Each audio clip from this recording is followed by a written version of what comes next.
electrifying word, life. It means forever. But let me tell you, that's a mighty long time. But let me tell you, there's something else. The afterworld. A world of ever-living dreams. You can always see the sun, day or night. So when you call up that shrink in Beverly Hills, you know the one, doctor everything will be all right. And tell them, instead of asking them how much your mind is left, ask them how much your mind, baby. Because this life, things are much harder in the afterworld. This life, you're on your own. Bam, bam. Boom, boom, ba-dum, ba-dam, bam. And if the elevator tries to break you down, go crazy. Point your eyes and say, bam, bam, bam, bam. Let's get nuts. What's up, everybody? How y'all doing this morning? It's your boy Boogotti NYC. Wake up, wake up, wake up. Miss Keisha, Adam Trebetta's in the building. Hope everybody's doing good. It is Purple Sunday, and this is so live. Where you living in? Take a look around you. At least you got a friend, Miss Swanza. Come on, baby. On Manly Word. That's right. Come on, Liberty. Picked up the phone, joshing on the floor. Was all I heard. I'm not gonna let the elevator break us down. Come on in here, y'all. Come on, come on, come on. We having a good one today. It's your boy Boogotti NYC. No, let's go. Go crazy. Let's get nuts. Let's get those prayers in the air. Let's do that because we made it another day. I'm so happy to be here with you guys and having a fantastic Purple Sunday, right? I want to pray for happiness and love and all of that, all of the above. I want to pray for good times. I want to pray for cheer. I want to pray for health. I want to pray for all your family members and minds and all of our health, all of our animals. Tony Wright, praying for you right now. Also, Miss Swanza, Adam Trebet, Jack Wells. Also, who else I see in the building? Miss Keisha, Miss Swanza. Also, Scott. Scott's in the building too. What's up, Scott? How you doing? Batty Lynn, that's right. Get those prayers up in the air for you. Liberty and justice.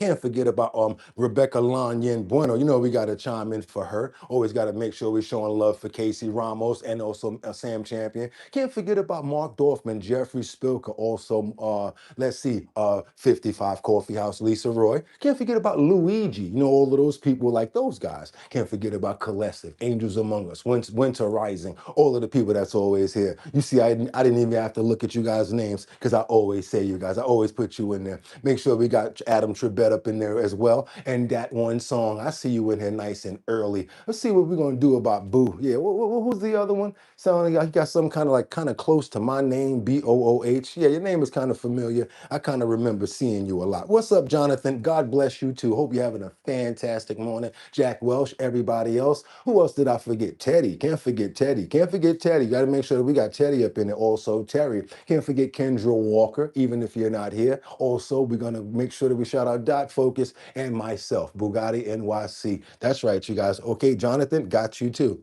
Amen. Let's go, y'all, because I know it's time. What we got right here? That's right. I'm ready to go for Purple Sunday. They're ready to go. I said it's time to start the show. I hope you're ready, yo, yo, yo, yo, yo, yo. Whoa. And we wind it up. Do, do. Wind it up. Do. Wind it up. Because it's 6 o'clock somewhere. I think it's 6 o'clock here. So let's do it. Do.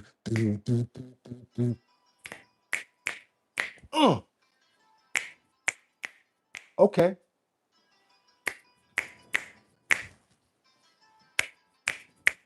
Olay. And we gotta open up those pores.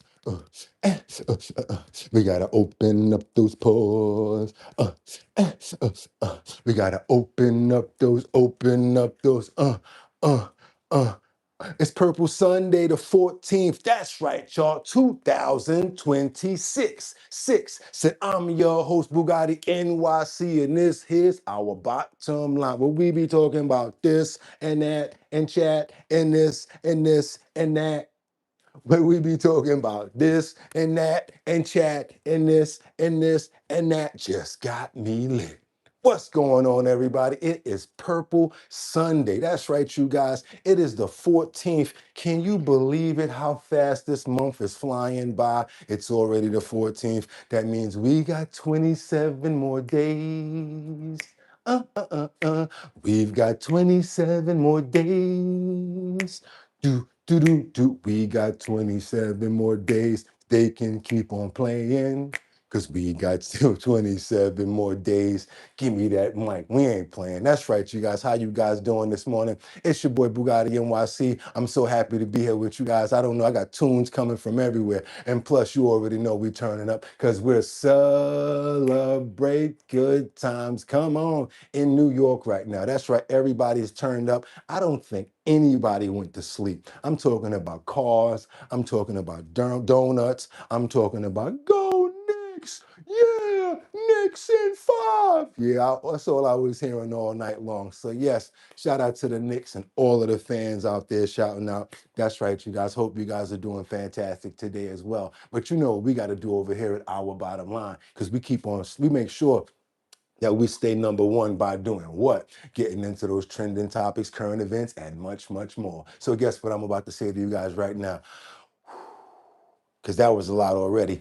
I got 5 on it. I'm going to stack 5 videos at a time. All I need you guys to do is stay on topic, stay on point. Let me know where you're chiming in from. If you feel like waving a flag, you can do so, because I keep on seeing those images in my head when you wave those flags. Can't forget that. Also, do me a favor. Let's try to stay on topic and let's stay on the topics of whatever we're talking about. It just helps out for the dialogue to make sure that everybody's on the same page. Also, let me know where you're chiming in from, what time it is. That's right. Even though it's Sunday here and it's 6 o'clock in the morning, doesn't mean it's Sunday where you're at. We love to see people from other countries and other cities. It just makes me go looking for content over there.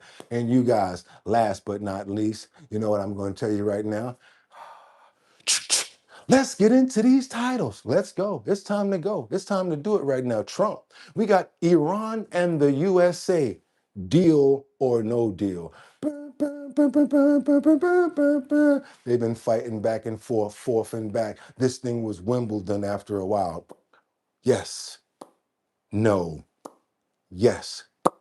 No. Still don't know what's going to go on with it. I'm not over here to make up any stories with you guys. All I'm going to say is we're going to just keep on rolling out and see what happens in the end. We don't go ahead and predict over here, because we tried that before and that didn't work out too well. So now we're going to keep on moving forward, because now we got another issue from Donald Trump, President Trump, where it says, did Trump actually say that he loves the inflation? I don't know about anyone that loved inflation. Because right about now, what's going on with the economy, as well as the inflation, as well as prices being so high with everything else, I don't think that they took that right. Let's see if we can clean that up and see what he really meant to say, if there's more context than that. What else we got over here? Because last but not least, we've got what? How did Elon Musk become the first trillionaire on earth? You guys already heard the speech the other day when he was talking about it. But yes, they're saying that SpaceX made a major point in him being able to ascertain the $1 trillion mark. You know, it's kind of like, you know, once they have that much in equity, so much ownership, because a lot of smart people, they take it in equity instead of the money. That's the way that they get around it. Thank you so much. I really appreciate that. What's that? Love the thumbnail, Angels Among Us. Appreciate that. Pretty hard work to get that done right there. That's right. I like that right there. Let's watch the whole cliff and quit. Okay, glad you got that out of there, because I was about to read.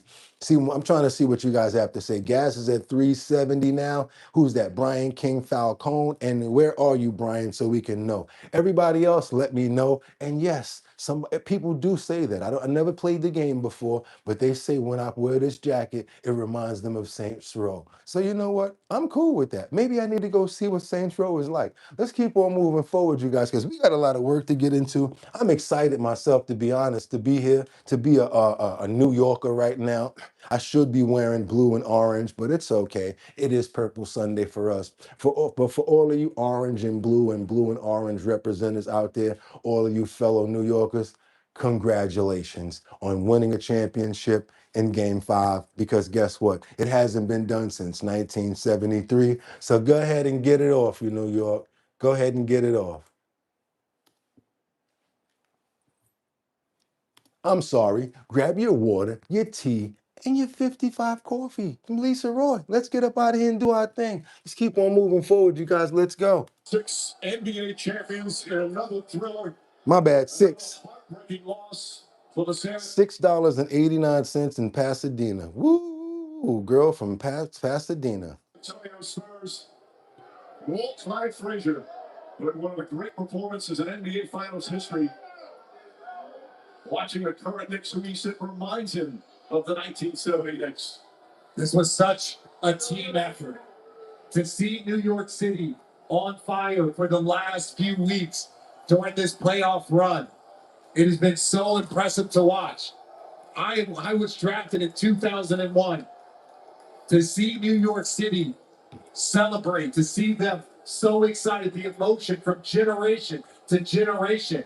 These tears are tears of joy, and they are well deserved. You feel the weight, not only just as a player wanting to get across the finish line. Every one of these guys has dreamt of this moment since they first started playing basketball, but you also feel the weight of the city, the franchise, that fan base right there.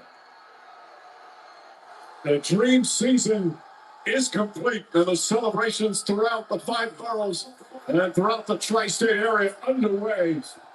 It's a playoff run for the ages. It's 16-3, 15-1 in the last 16 games. They win their 9th consecutive road game. I tell you one thing, you ain't gonna be able to tell New Yorkers nothing now, boy. Y'all thought y'all had a problem before with New Yorkers?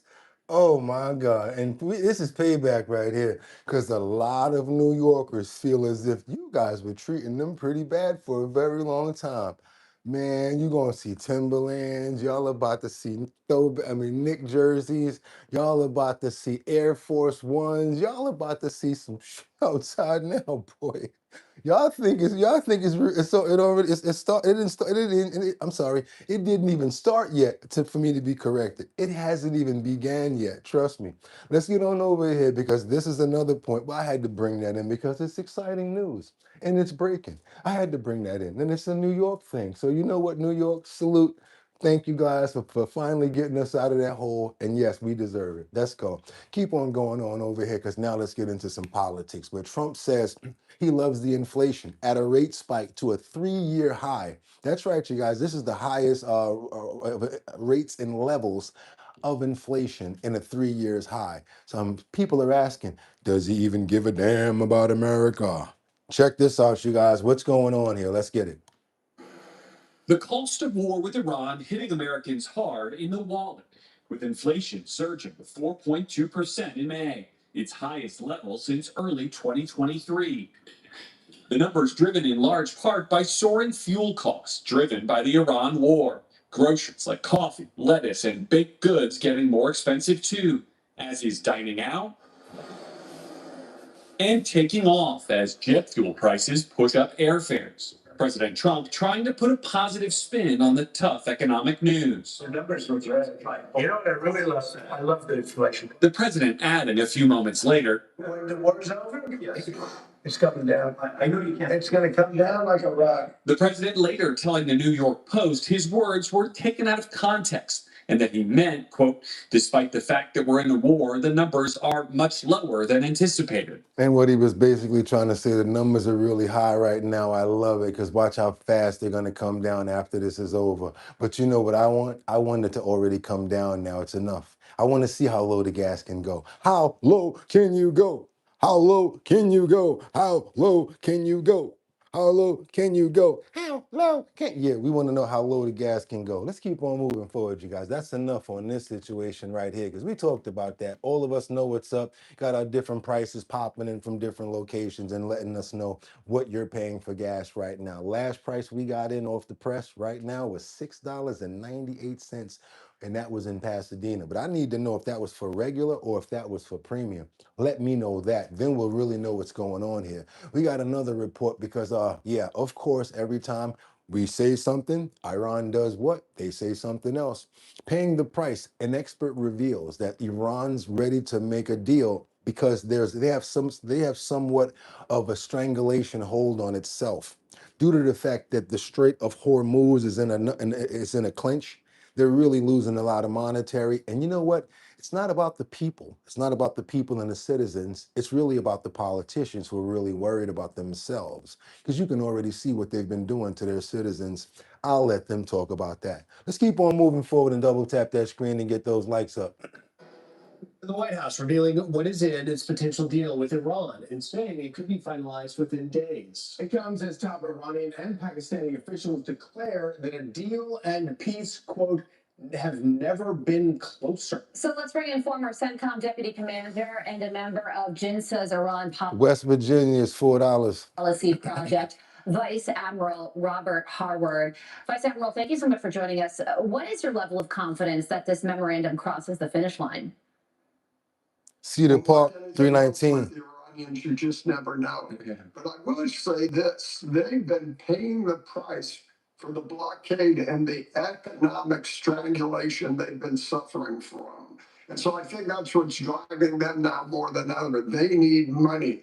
And while they don't care about their people, they could starve for all they care. And they've demonstrated that because they're willing to murder them all. They need money to pay their troops, pay their people. So this has been a big problem for them. And I think the strategy the president has adopted is very astute. Look, open up the streets immediately, get the world economy going. You're not getting any money or anything yet.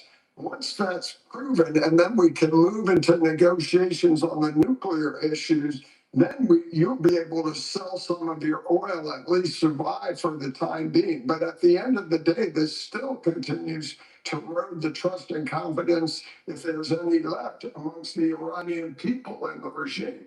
So again, I just don't know how this is going to play out, but I understand the strategy, and that's what's driving Iran to the table now. They need to survive. So are you trying to say there's price gouging going on? Because you're making a strong point. You said when a barrel of oil was $83, gas prices weren't this high, Jack Welsh. Let's go ahead and expound on that. Let's see what's up. Yeah, let's see what's going on with that. What does everybody think about what he said? Because that makes a lot of sense right there. Does anybody know what he's saying? Are the numbers he's calling out true? Sound pretty true to me. Let's get on over to the Oval Office right now and see what Trump says. These people are local. That's right. Talking about the differentiations and the names that they're trying to utilize for fishermen and fisherwomen. Yes, you guys, it's coming down to different words and names and things like that. But I could see why. We're living in a time where you got to actually tell people how to differentiate from you know what and you know what other. Yeah. So if we got to do that, let's just keep on explaining. As long as you don't try to get your boy Boogotti to start calling men, women, I don't do that. Same thing about trans men and women's sports. Don't believe in that either. Let's keep on moving forward, you guys. Let's go. This is going to support millions and millions of people, American fishermen, and just they're special people. And special men and fisherwomen. So tell me, how do they define that? Because in most industries, like you have policemen, policewomen, you call them fishermen and fisherwomen. I haven't heard of that one before. So now we're hoping with this bill being signed in that the Americans can now have American caught fish. You know what I'm saying? Instead of all of that stuff that they've been importing. As you can see, we've got the guys right here from, who know who that is, right? From the Deadliest Catch guys. You remember the guys from the movie, from the television show Deadliest Catch. So yes, these are a bunch of different fishermen over here who are representing, and I think that's right too. We need to have wild caught American fish. Why are we going out of the country and exporting things that we already have here? Also, I am for all wild caught and wild. I don't even eat meat, and I'm for this. Also, for American farmers, why are we going to Costa Rica for oranges and different things like that? Why are we going to other countries, and why are we not taking care of our farmers here, utilizing all of the good farm vegetables and fruits that they have here? I would trust it much more as well. And at least we can really test it and know that it's pesticide free because it's local to our areas. I think we need to start giving our farmers as well much more respect and real help. You know what I'm saying? Like some cash, get out there, help them with some equipment, maybe help them fix up those barns and stuff. They need some grants that are like non-recoupable so they don't have to get no money back. All of these people that were able to get PPP loans, let's see if we can give the farmers some money to take care of the farms. Because if we take care of the farms, we can take care of us. It's just that simple. I don't know. I don't know. That's what I'm saying. Winter, why are we importing? We got it all here when they saying we do. And let's take care of our soil and stop building everything up. We don't want concrete. We want soil, believe it or not. Let's go. How are the women? Do they want to be designated as fisher women? Does anybody want to see that question? She'll take fisher. Yeah, fishermen, fisherwomen, Fisher people. if you want to be politically correct, sometimes they use the term fisher, but Fisher. I like fisherman or fisherwoman myself. One thing I do want to call out, I think he looks really good, even if he's gained a little bit of weight. But man, when they was on that boat doing that show, wanted, dead or alive, he used to be out there trying to get them crabs and all of that crazy Iceman fishing and stuff like that. And guess what? We got the best stuff anyway. When I was eating stuff, stop playing with me. Y'all know that American court stuff is much better. That wild salmon. You know you guys want those American caught wild salmon.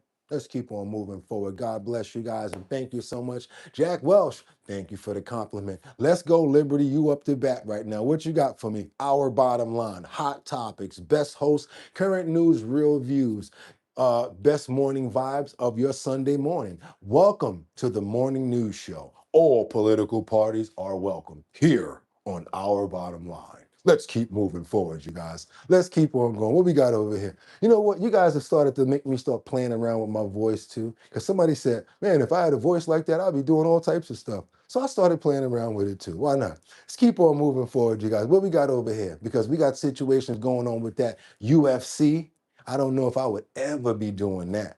I mean, I could fight, don't get me wrong. But man, when they got them gloves on and that's like fisticuffs right there. That's mano y mano right there. You got to really be down. I don't know if I can get down like that like I used to out there going blow for blow. That's what they used to call it. Pause. You know what I'm saying?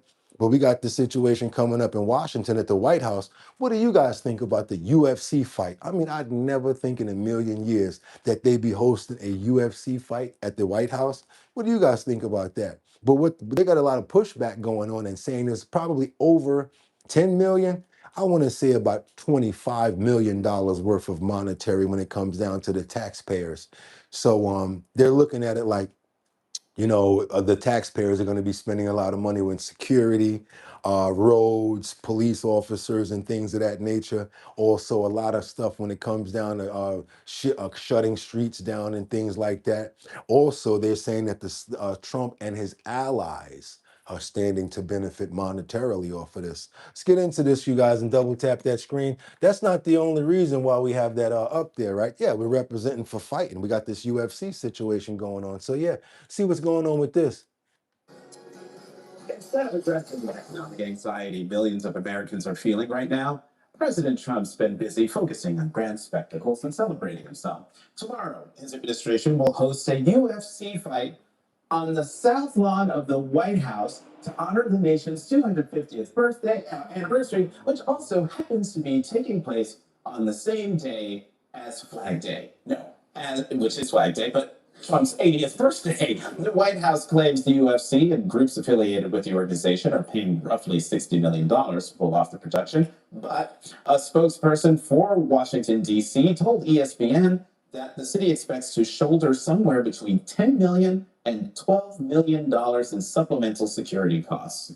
The money will come out of a federally appropriated fund for federal events, which means, in other words, your tax dollars. Hey, user, do me a favor. Let me know if you're real. It's amazing how you would subvert anything Donald Trump says. I don't know a lot of people that have a name on YouTube called user. Most of those people are spam bots. First warning. Let's keep it going, you guys. Not to mention the National Park Service says 7 federal agencies, including DHS, have allocated significant resources and manpower to the event. This week, Secretary of State Marco Rubio defended the spectacle, calling it a gift to the American people. And you just gotta hear this bizarre comparison he made. And don't say that we don't play all sides of the news over here, because we've proven it.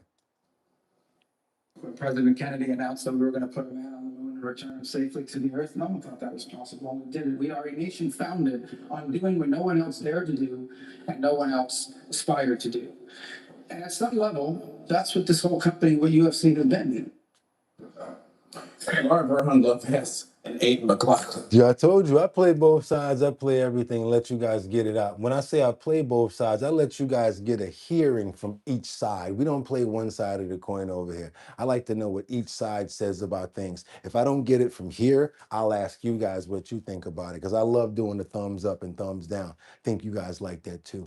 Gets us a real good idea what's the consensus and what like the majority of the people feel. I also like when we're at that 50-50 point, because it makes me feel like I have to work a little bit to try to understand what's going on. And even when we're at the 50-50 point, like half up, half thumbs up and half thumbs down, it just shows that we're working over here and that we're getting good information. That's why we don't really sweat the networks. We don't worry about that, because we are the network. We are, each and every one of us. We make the decisions for our lives. That's right. Let's keep on going forward, you guys, because now we got another situation where, uh-oh, y'all ready? Doom, doom, doom, doom, doom, doom. Ice, ice, baby. Get him! That's right, you guys. We got a situation where ICE is involved. U.S., the Trump administration deported over 20 Afghani and Iranian migrants to Central African Republic. Let's keep on moving forward, you guys, and see what's going on with this. The U.S. official tells CBS News the Trump administration deported about 20 migrants from countries including Afghanistan and Iran today, sending them to the Central African Republic. An immigration lawyer says one of the deportees was an Iranian pro-democracy activist who had received legal protection in the U.S. The State Department urges Americans not to go to the Central African Republic, citing armed conflict, violent crime, and kidnapping. CBS News immigration correspondent Camilo Montoya Galvez has more. And Camilo, what else do we know about these deportations? Now, I haven't seen Camilo in a while, since I'm talking about like maybe 3 months. I remember I used to call him RoboCop head, because it's just something about that added line. I mean, we all need some help on the line area, but it's something about the RoboCopness at the top of his dome. It's a little bit different. Well, Nicole, this is the latest front, if you will, in the Trump administration's unprecedented efforts to deport thousands of people to so-called third countries, meaning countries that are not their own. The administration has brokered agreements with several dozen nations across the globe, including in Africa and Latin America, so they can receive and accept people who are not their own citizens. We have seen the administration, for example, send hundreds of Venezuelans to El Salvador to be imprisoned at a notorious mega prison there. The administration has sent people to Eswatini in South Africa, also South Sudan, and other African countries like Ghana, Cameroon, Equatorial Guinea, Rwanda, to name a few. And the administration says that it is doing this, Nicole, because many of these individuals may not have legal status in the US, but they do have protections from being sent back to their home countries because US immigration judges have determined that they could face persecution if returned to their home countries. So in order to essentially bypass and circumvent that, the administration is then sending them to third countries. And the open question now is what happens to people from Afghanistan, people from Iran, people from Iraq, people from Armenia who are being sent to countries like the Central African Republic, as was the case this week. There What would have happened if they would have stayed here, RoboCop? is no clear guidance from either country. I get what you're saying. I understand what you're saying. They're getting them moved around and moved out. But once you send them back, how about I'm gonna say it. I'm gonna just say it. You shouldn't have came in the first place. Say what you gotta say to Boogotti. Ain't nobody tell you to come over here. And once we get you up out of there, now you want to make an excuse talking about you can't go back to where you came from. Okay, cool. We done made a deal with somebody else, so you can go over there. Ain't our fault. But hey, There it is. And I know people like, oh, you can't believe that. Yeah, Bugatti said that. I definitely did. Now we got other situations. Breaking news right now. And this is good news, believe it or not. We got the breaking news on Tren de Aragua's leader. That's right. Out of here. They got him, y'all. And Trump vows to take out more as the more of the leaders. Let's keep on moving forward, you guys. So Tren de Aragua looks like they're gonna have to find a new leader. Welcome back into Live Now from Fox. I'm your host, Anna Marsick. As promised before the break, we are going to be talking now about the killing of the leader of Tren de Aragua. The White House posting this, citing a Truth Social post from Trump saying, "At my direction, the United States Southern Command delivered a swift and lethal kinetic strike to successfully execute." He did not say that though, Lisa. He didn't say. I didn't hear the wait a minute. Oh, back to origin because of being a criminal. Now that reminds me of one person when you said that 55. Now that you said that, it reminds me of what's his name? Aragua. No, what's that guy's name? The one that was supposedly transporting people back and forth, and he couldn't go back because he was a member of a GANG or whatever like that. But actually, he's been released since that's happened. But that has been a lot of their excuses. Well, I used to be a part of this gang, part of that one, so I can't go back there. That right there should automatically tell you, look, it's not our fault. That's when we're gonna send you somewhere else. But if it's something else where it's like a political issue, I would understand that. Like certain places, like maybe Iran with the ladies and the ones that cover their hair and stuff like that, or trying to go back there. Yeah, they probably gonna try to do something to you. Yeah, they probably would. Let's get on over here and talk about what's happening over here with the situation with this Tren de Aragua leader. Of the leader of Tren de Aragua, the White House posting this, citing a Truth Social post from Trump saying, "At my direction, the United States Southern Command delivered a swift and lethal kinetic strike to successfully execute the infamous leader of Tren de Aragua, one of the most bloodthirsty terrorist organizations on the planet," signed President Donald J. Trump. So before the break, we were speaking with Seth Jones of CSIS, who is the president of the Defense and Security Department. We've kept him on the line. Talk to us real quick. Does the killing of the leader change the way that this gang is going to operate? No. Well, look, let me just first say that Hector Flores, who was a founder of the Tren de Aragua, is a horrible person, and what his organization has done, what he has done, he's generally been known as the warrior child, who goes by the alias of Nino Guerrero. Is wanted wanted in the U.S. on federal charges of directing acts of terrorism, alongside a range of other charges. So you could, if he's wanted, they better go. They better go try to find him after that, because that right there, when they talking about out of here, you try to go find him in that. he's a terrible person. His organization is a terrible organization. Nevertheless, I think if that look like the same thing they're using on the ships out there. Man, you can't let them find out where you live at. You already know how Trump get down. He'll show you a picture of your crib. Homeboy be like, here, come here for a minute. Ain't that where you live at? You be like, hold on to your love. You got to hold on. Be like, no, I don't want no beef. I'm good. And you thought that you was hiding out. You wasn't hiding out from no sitcom fool. Let's keep on moving forward, because I want to show some love and respect to this lady who lost her life in Philadelphia. There's probably more to this story right here, you guys, but I just want to show some love to this mother, because she lost her life, and the way that she lost her life, I don't think anybody should ever lose their lives this way. This goes back all the way to biblical times. I mean, this lady was stoned with bricks, and somebody took her purse. I don't know if she was homeless. I don't know if I'm not homeless, but I don't know if she was like,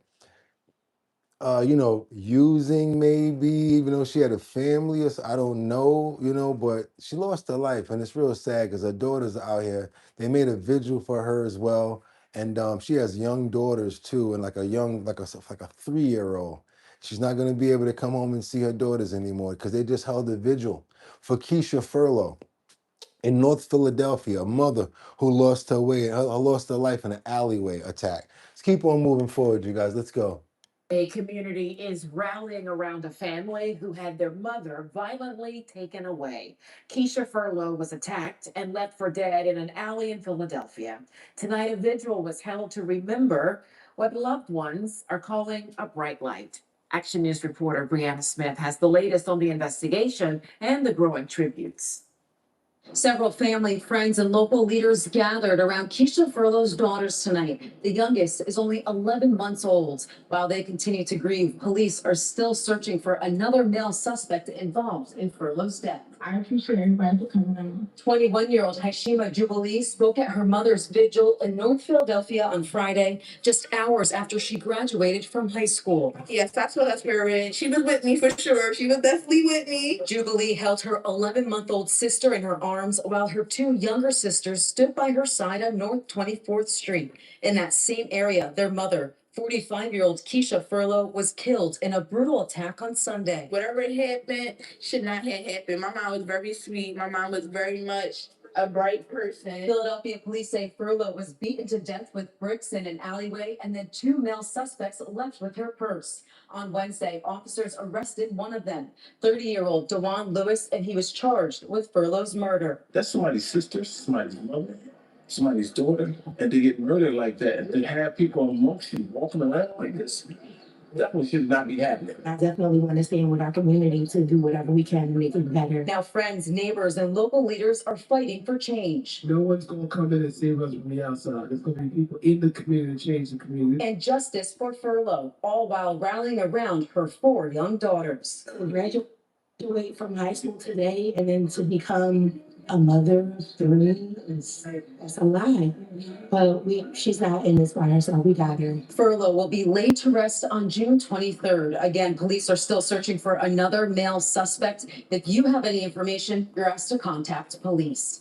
Reporting outside Philadelphia Police Headquarters, Brianna Smith, Channel 6 Action News. So she said for her to be graduating today and now to become a mother of three, because now she got to step up and take care of her sisters herself. I want to pray for the mother who lost her life. I don't know what it was over. I think there was something they were trying to rob her right there. And yes, Audrey, it does look sketchy. Well, you know, yep, it will. And I want to pray for the mother. I want to pray for the family that they can get through this in this tragic time. They're going to need as much positive influences as possible in the community. Hopefully they get behind them and really help them out, whatever family members. They're going to have to stick really close. Because one thing I do notice about life and the way things are, people definitely say they got your back until about 4 months later. Start seeing people moonwalking and a lot of things change. So that's why I'm trying to say that right now. I like calling things out. Let's see what happens in 5, 6, 7 years, and let's hope that that support system stays intact. We want to pray for them for just that. That's why we call it out. Amen. Feel sorry for that mother right there. It's terrible. Let's get on over to Ohio now. We got an FBI raid. We got the search of an office of an organizing committee in Cleveland. This is the office of the Ohio registration efforts. See what's going on with this right here. Local Democratic lawmakers reacting tonight following the Ohio raid of an Ohio grassroots organizing committee. The Cleveland office of the Ohio Organizing Collaborative, which supports voter registration efforts, was raided Thursday. That, according to information given to the Associated Press by a board member who says files were seized and staff questioned for hours. They're trying to see if anybody was getting paid for votes and trying to inflate the books. These organizations, they cracking down, you guys. The FBI is out there. They're checking on voter fraud and all types of stuff. Now they done turned up the heat.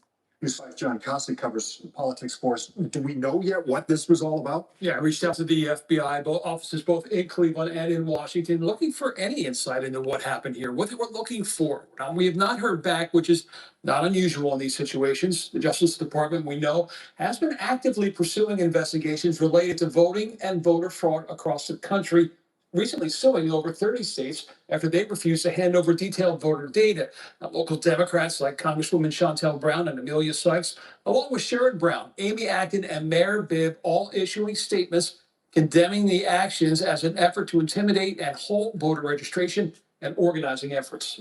What do you guys think about that? Washington being asked to look at Ohio election irregularities, is this related to that? You're referring to last October. That's when Secretary of State Frank LaRose referred to the Justice Department when his office called at the time 1,200 criminal cases for prosecution dating back to 2018. Now, many of them, it turned out, were ones that local and state prosecutors passed on prosecuting. Now, I reached out to his office to see if this, as you said, might be related to that, but did not hear back from them. And we, of course, will continue to follow through on this. Yeah, we got to keep our voting systems clean as possible, you guys, as clean as possible. I mean, when I go there, I have no problem showing my identification. Look, here you go. This is who I am. Are you registered? Boom, do what you got to do. A lot of times, they don't even do that in certain states. How do you even know if this person is legal? We got Democrats, Republicans, Independents, all welcome here. Can't forget about those conservatives, Liberty, civil discord, and stay on topic. Welcome to the morning news show, Our Bottom Line. Let's keep on going, you guys. Let's go. Let's keep going, you guys. We got to get on over to Texas. We got the 764 targets, and I want you guys to pay attention to this. This started from a very small organization, and this involves everyone's children. That's why I'm so glad Liberty's on point right now, because what she's basically trying to say is it's all welcome here. And these are the topics that we have no choice but to understand together. And we're all about staying together when it comes down to these topics. Let's learn something that we never knew before. If you didn't know, and if you want to bring us up to date on some things in Texas, let us know, because this is where it started, but it's worldwide now. 764, it targets minors. And it's a crazy, a national security threat now, says the FBI. It started off in Texas. It was based with extremist groups called the 764. I guess it has something to do with part of the zip code in that area. Let's get into this, you guys. I need you guys to understand something. The same way we don't pay attention to certain things that are because we're not about it, and we're not that mischievous and nasty in our minds. We don't think about things like that with that amount of energy. Same way that these people actually do think about things. People who like to see chaos, people who like to see error with a T on the front, people who like to see things happen to minors. Yes, there are groups out there like that, somewhat like the 764. Let's see what's going on with the 764, y'all. FBI is trying to raise awareness about what it and the Department of Justice have labeled as a new national security threat. The group is called 764, and the Bureau considers it a violent online network. Fox 4 Sean Rabb talked with the head of counterterrorism and domestic terrorism of the Dallas FBI office. Sean. And Clarice, 764 named as such for the first three digits in the zip code where the FBI says this online activity began. Stephenville, Texas, but now it's spread its dark tentacles around the world. Its online danger is so real, the FBI and DOJ say 764 is a new national security threat. The 764 zip code by a 15-year-old started it back in 2021. Now it's worldwide. That teen is now an adult and serving an 80-year prison sentence for child pornography. FBI taking rare steps like asking law enforcement to post its open letter, and the Bureau itself posting videos on social media about this threat. 764 and other violent online networks like it are comprised of online actors who are located throughout the world, including right here in North Texas. They work together to target and exploit minor victims online on online gaming apps and social media platforms. They are driven by a wide array of motivations, including desire for chaos, hatred, financial gain, sexual gratification. Now, on the FBI's website, this man, Austin Yatko, at one time a Plano resident. The FBI offering a $25,000 reward for information that leads to his arrest. Assistant Special Agent in charge of the Dallas FBI, Robbie Manson, says Yatko is part of this 546. No, it's 764, bro. I got your back. You need to go ahead and hit the gym, because we got a lot of people calling you out about that thing up under your neck that resembles a turkey gobble. We got a sexual exploitation situation over here of children. Material involving sexual exploitation of minors. Certain activities relating to that sort of constituting or containing child. Yeah, Orn with a P in the front. They're looking for him now. That's not the one that got 80. The one that got 80, he's still in there. They got another one that they're looking for right now, and that's him. This one right here, Austin J.C. Yatko. Anybody see this one here? Let them know. Maybe get some money out the FBI budget too. Let's keep going. 764 network, excuse me. Co is wanted for his role in creating child sex abuse material and distributing that to other members of violent online network like 764. Yako we believe he's located in the Philippines, and we're actively working to bring him to justice.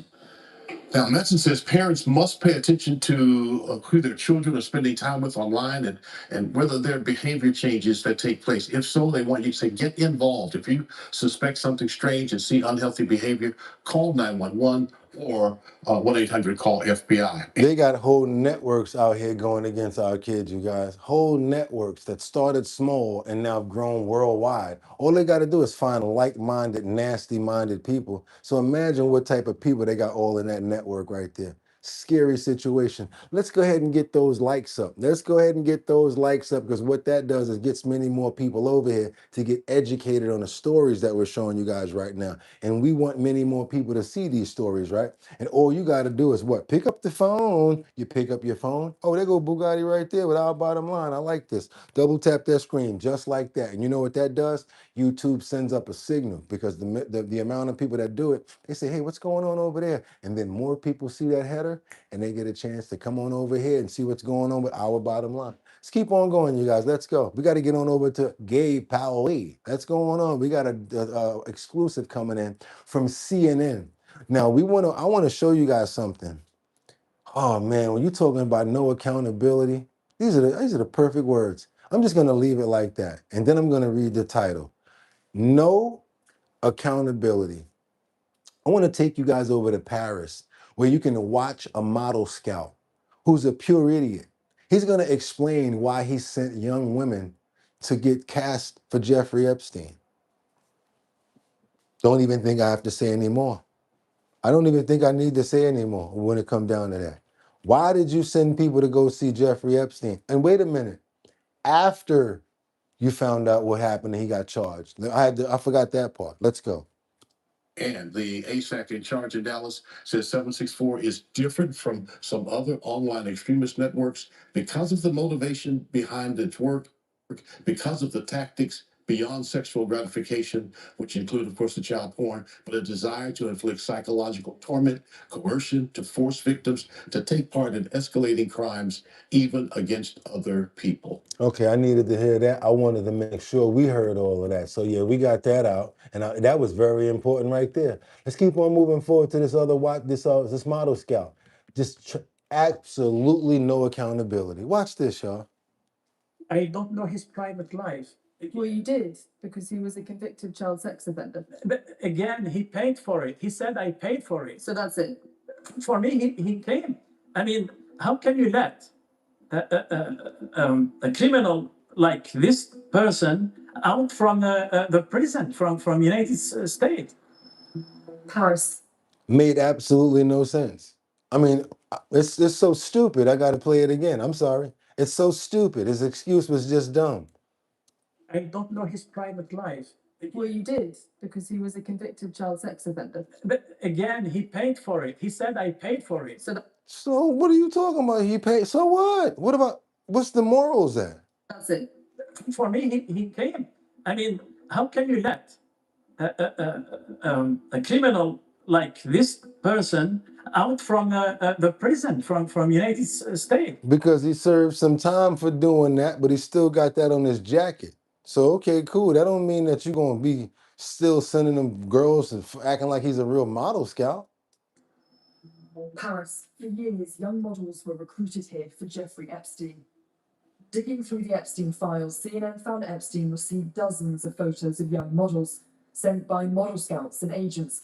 We identified at least 6 individuals, not just sending him images of models, but discussing arrangements for him to meet them, even after his 2008 conviction for soliciting prostitution, including with a minor. Now, one of them has agreed to meet with us here in Paris. Yeah, 55, yeah. So, Faye? Epstein for more than a decade, arranging to send. Man, you had me worried. I'm all looking for you in the block section. I'm looking for Faye like crazy yesterday. You wasn't blocked. Hey, Faye, how you doing? You okay? Heard that they was messing with you yesterday. Let me get this going back. We had a very important part right here, Faye. Tell you what's going on over here. We got these people that we just found out about that has still been sending models and young girls to get interviewed for Jeffrey Epstein's to be so he can use them as a model or something like that. And we all know that he never really had no modeling agency. And what was he really using those girls for? Then we had this thunder with a cherry on top, have the nerve to say, well, if he was convicted and he was so bad, why did they let him out? Because he served his time, is what we're saying. And then he had the nerve to say, well, because they took money from him. He was giving them $200 to take advantage of him. This is crazy, y'all. Let's go. We're here. Daniel C. had dealt with Epstein for more than a decade, arranging to send him models.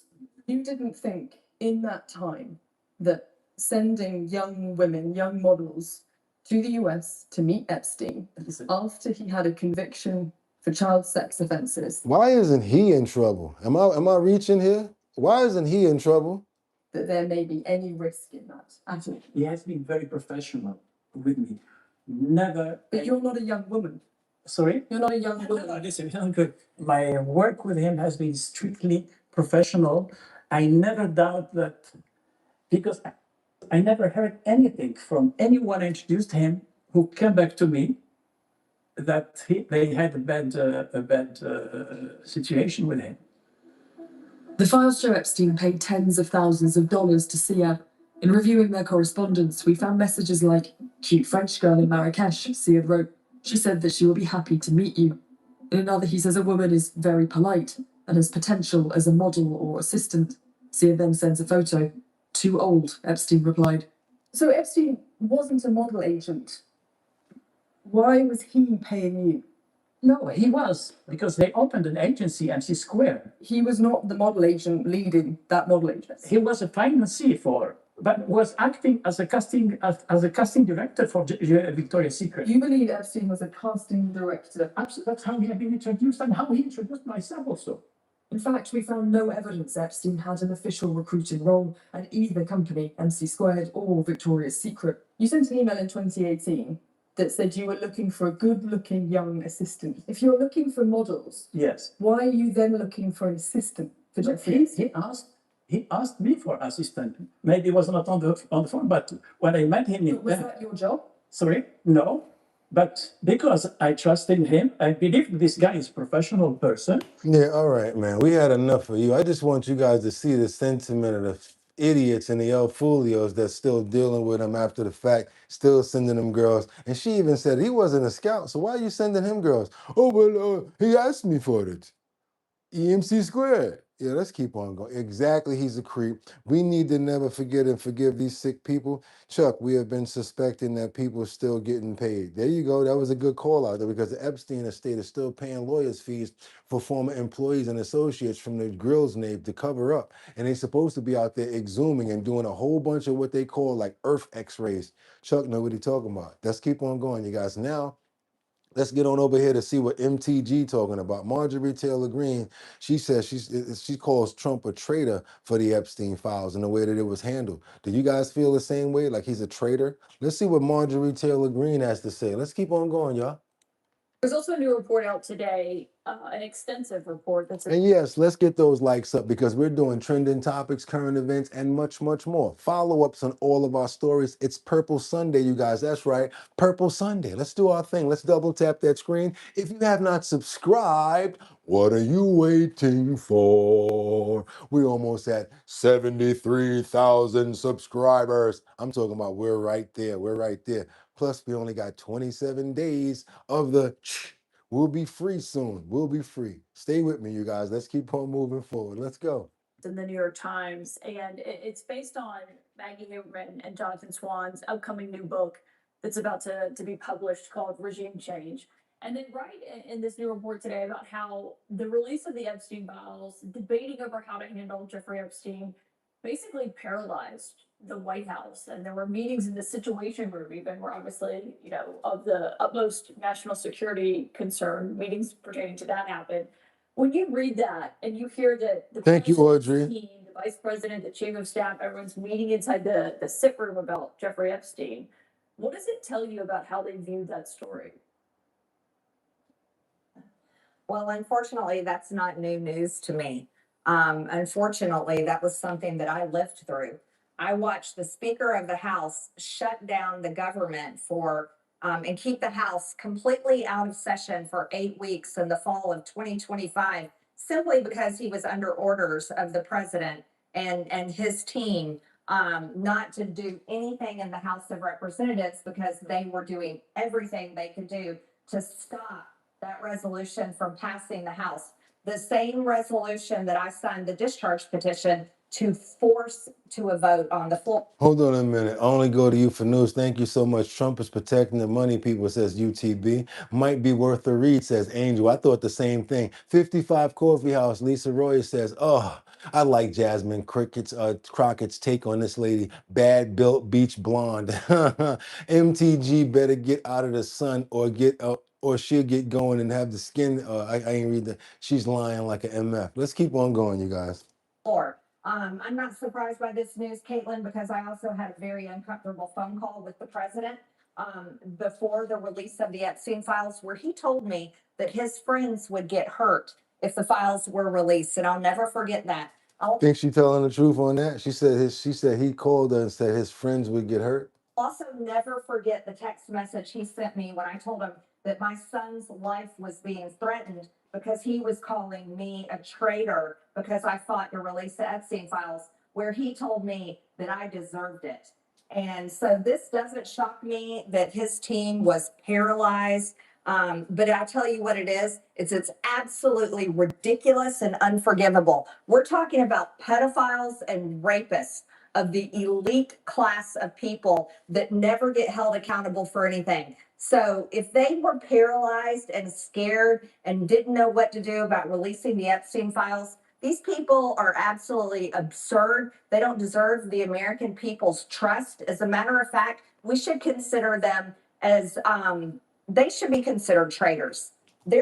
Woo! MTG. What you guys think about that? Look a little bit of like, I don't know, is she any kin to Hulk Hogan? Because she looked like, I am a real American. Look a little Hulk Hoganish in the face there, MTG. Let's keep on moving forward, you guys. Let's go. We got a situation over here, and you know we got to do it the right way. Anytime we're talking about this guy, we got to spell it out the right way. We're talking about Hunter. I can feel it. Biden. Doom, doom, doom, doom, doom, doom, doom, doom.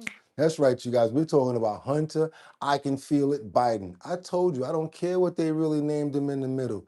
His middle name to us is I can feel it. What's going on with Hunter? I can feel it. Biden is this.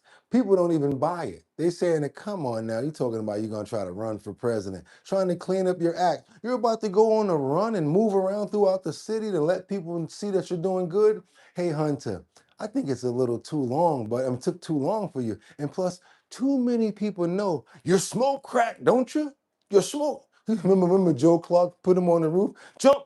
I don't want to jump. No, go ahead and jump. I don't want to jump. You smoke crack, don't you? Come on, Joe. We know what I'm sorry, Hunter. We know what the deal is. So now all of a sudden he's trying to go on a Hunter Biden's reinvention tour. Caroline, so We're not talking about Gilligan's Island, a 3-hour tour. We're talking about a Hunter. I can feel it trying to get himself together again. Let's open up this screen and see what people are talking about with Smokey. Let's go. Is a Republican strategist. Okay, Caroline. How is Hunter Biden doing off the chain? Just where do you want me to start? Gosh, I didn't think I was going to have this much fun in this segment. Who do you want me to start with? Okay, Hunter, yeah. The crackhead, right, who's now reinventing himself on a podcast tour with Gavin Newsom. Okay, what's interesting to me is the liberal media, who has zero credibility, just like listen to how this circle goes, right? The liberal media lied about his dad for 4 years, telling everybody, no, Joe Biden's fine. He's doing cartwheels. What do you mean? He's great. And his son's a crackhead who is making millions of dollars off of the U.S. government.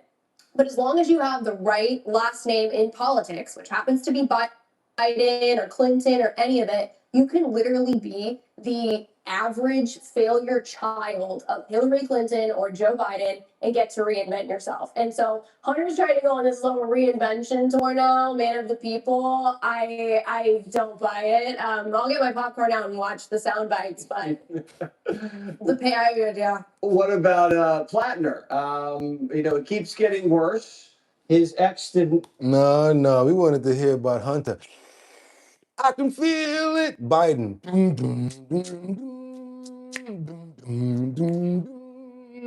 Tonight's the night. Hey man, I think you 5-0. I'm not 5-0. I'm the president's son. Oh, what do you mean you the president's son? That means you really 5-0. No, I'm not. Well, if you ain't 5-0, hit this.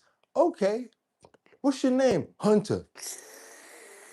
I can feel it. Biden. Let's go, y'all. Let's keep on. Imagine him for president. He'd be outside like this. Well, you see what's going on is I was trying to balance the budget, and we ran out of money. We're gonna have to ask the American people to send in money. Send in checks straight to the White House. You know the address, right? Just send all the money you can straight to the White House. You're gonna be like that.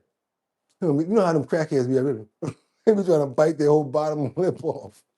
And he's not even a constructive crackhead. We got a lot of them that can clean cars, that can do something. What would Hunter be good for? Maybe presidency would probably be good for him. But I know one thing, our budget would be balanced the wrong way. Talking about in debt, he'd be trying to sell everything. How much can we get for this over here? Wait a minute, that's the property of the state. Yeah, but I'm the president, right? He would try to sell his desk. You get back in that Oval Office, he'd be sitting in a chair. Like, what happened to your desk? Oh no, don't worry about it. It's out for repairs. He done sold his own damn desk for some. You know what I'm talking about. Let's keep on moving forward, you guys. We got to stay in Washington. We got a situation for the UFC. This arena is set. That shit was funny. That shit was funny. We got this arena that's being set up for today's White House UFC's match. That's happening tonight, you guys. I don't know how that caught up with me right there, but that was kind of funny, right? Let's keep going. Across the country are also gearing up for one of the biggest America 250 celebrations of the year. The UFC has released a first look inside the temporary arena on the south lawn of the White House. The centerpiece is a giant structure known as the Claw, which will host fighter weigh-ins, press events, and fan activities leading up to Sunday's main event. The historic showdown is also helping build new partnerships across the federal government. FBI Director Kash Patel welcomed UFC fighters to the FBI Academy in Quantico this week, where they help train agents in hand-to-hand combat, self-defense, and disarming techniques. The State Department has also teamed up with the UFC as part of the broader America 250 celebration. Could you imagine that? Imagine Hunter as president. Oh man, that dude would be trying to sell all types of stuff. I got the president's the limousine outside, right? Yeah, you can't sell that. He'd be done sold. He'll have Air Force One on Marketplace. Highest bidder. He'd be done bought the Air Force One right on Marketplace from Hunter Biden. Man, listen, you can't put nothing past that fool. Let's get on over here to see what's going on in Minnesota. A man convicted oh yeah, this is serious right here. A man convicted of tree stand killings of 6 Wisconsin men lost his life. They were hunters. He said that they came up against him and he pow-powed all 6 of them and they lost their lives. He was sentenced to, I think, life in prison and six counts. He lost his life in prison yesterday, you guys. Let's get on over to Minnesota to see what's going on with this case. Let's double tap that screen and get up out of here. Let's go. A St. Paul man serving 6 life sentences for Wisconsin's 2004 tree stand killings has died. Wisconsin corrections officials confirmed 57-year-old Chai Vang died at a hospital. The shooting happened November 21st, 2004 on private hunting land south of Hayward near Exland. 6 hunters were killed and 2 others were wounded. Prosecutors said the group had confronted Vang for trespassing before he opened fire. Vang claimed he acted in self-defense. So Mr. Will Teller pointed a rifle at me. When I saw the dog splash, it's around right in front, about 40, 50 feet away. So he trying to say that they had their hammers out on him and he was nervous, so that's why he pow-powed all 6 of them? They didn't go for it. And he said, you got me into my mind, he shot me and missed him. So now when he heard something behind him, he thought that in his mind, he powed at him and he missed. That's why he let off. He shot me and missed it. Nope, got to go back. Sorry. Those splash around right in front, about 40, 50 feet away. Did that mean anything to you? Driving to my mind, he shot me and missed it. A jury convicted him in 2005 of 6 counts of first-degree intentional homicide and 3 counts of attempted homicide. So he lost his life. He's no longer alive anymore. So that Asian guy that was speaking right there, he's no longer alive. Something about a heart attack or something like that. He's no longer alive. So hey, that's what happened. You did your time, but you didn't make it out. Didn't make it to the other side. Let's keep on moving forward. Now, what we got going on over here? We got another situation of a report. McEnany. Okay, wait a minute. People are threatening the families. Not a good thing over here. Let's keep on getting into this, you guys. Let's go. I think, what are we talking about over here? We're going to skip this one or what? Let's see what you're talking about. Well, according to TMZ, the family of Austin Metcalf was flooded with dozens of hateful messages after Tuesday's guilty verdict. You will not believe. Right. That's what we're talking about. We're talking about the Carmelo Anthony case. And we've got a lot of mixed emotions on this case, you guys. We got a lot of people saying that Anthony was railroaded. We also have a lot of people that have stuff to say about why did he have the weapon when that happened. Also, I saw a lot of comments saying that this was premeditated. And the last thing I want to say is his mom said he didn't mean to harm anyone. Some of these. And it reports that someone told the family Austin's twin brother, Hunter, should have died, and that Austin effed around and found out. As a reminder, Austin held his brother's body after he was stabbed. And people are threatening to shut Whiskey? the Metcalf family home. Now, this comes as supporters of Carmelo Anthony are now reportedly turning to violence following his conviction. Police in Jacksonville, Florida are investigating a suspected bike attack that was posted to X after the verdict. Meanwhile, Anthony's parents had this to say about the ruling. My son didn't intend to hurt anyone. My son was defending himself. What stuck out to me, number one, was the all-white jury. But I was trying to be, like, all right, it's not that big of a deal. The truth is on our side. What do you say to his grieving family? It's unfortunate to where nobody wins. We've all been hurt by it. Okay. Just defending the jury selection process and his decision not to allow cameras in court. Quote, they were picked based upon the law. They listened to the facts. It happened in this courtroom and they got a verdict. I know I made people mad, but I'm not here to make them happy either. Donna, you have done a lot of defense work. Nope, it's our time over here. I want to know what you guys think. Do you think that the verdict was good? Was the correct verdict? We're going to do it easy. Was this the correct verdict in the Carmelo Anthony and the Carmelo Anthony case for 35 years? I want to see thumbs up if you agree with the verdict and the judge. If you have anything else that you want to say next to that, I'll read it as well. If you do not agree with the verdict, I would like to see thumbs down. If you also have something to say along those lines, I would read that as well. So let me know by thumbs down or thumbs up what you guys feel here. Sad either side, but guilty, yes. Another kid lost his life, don't feel sorry, and yes, it was the right verdict. Thumbs up, thumbs up. We got 3 thumbs up, 1 down, 4 up, 1 down. I got to do it by the numbers. I can't do it that. I can't do that other stuff that you guys want me to read. I'm sorry. Okay, thumbs up, thumbs down, thumbs up, thumbs up, thumbs up are winning by 3 right now. Okay, 55 Coffee House. Sad for both families. It's going to hurt someone that day. Yeah, situation is crazy right there. That one song piece. Jay Jackson. Okay, 007. Thumbs down. You don't bring a knife to a school property. That's the only one I'm going to read. Then we got a lot of thumbs up and thumbs down. Yeah, I think you guys are undecided on certain aspects, but yeah, there is a lot of people. I think we're going to have to go with the thumbs up on this one. The majority of people are thumbs up on this situation right here. Yeah. Let's keep on moving forward, you guys. That was a sad situation right there. I could think of so many preventable moments, in something like that. You know what they never thought to do, or what never actually happened? What never actually happened was nobody actually thought to have a conversation or speak to somebody else. I'm having a problem with this. or this one is doing this. It's never that. It's like I'm angry. I'm gonna deal with it myself. So I'm gonna get a weapon and do what I gotta do. And that never happened. That never comes out correct. Even if you're protecting yourself, like let's say on the New York City trains, and you have a weapon and you protect yourself, you can be arrested for that because they say you could have fled, you could have did something else. There's different laws for different things, and we need to understand the law before we start going out there doing things. We got a senator over here from Maine, Susan Collins, who rejects accusations that Graham Plattner at his victory speech. Let's see what's going on over here. I think she's not taking this too well. Susan Collins is now responding to Graham Plattner's Democratic primary victory speech. Political Brew host Phil Hirschhorn just met up with the senator. He's in the newsroom now with her side of this story. Let's go over to Maine. Hey, Brian and Amanda, I'm going to pick up where we left off our lengthy Plattner fact check that we broadcast on Wednesday.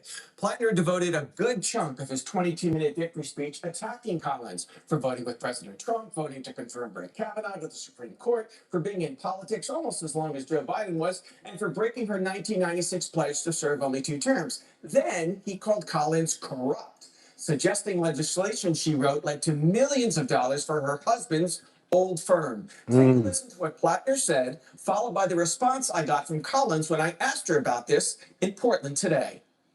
Susan Collins has used her privilege and power to funnel $60 million in federal contracts, $60 million of our tax dollars, to her lobbyist husband.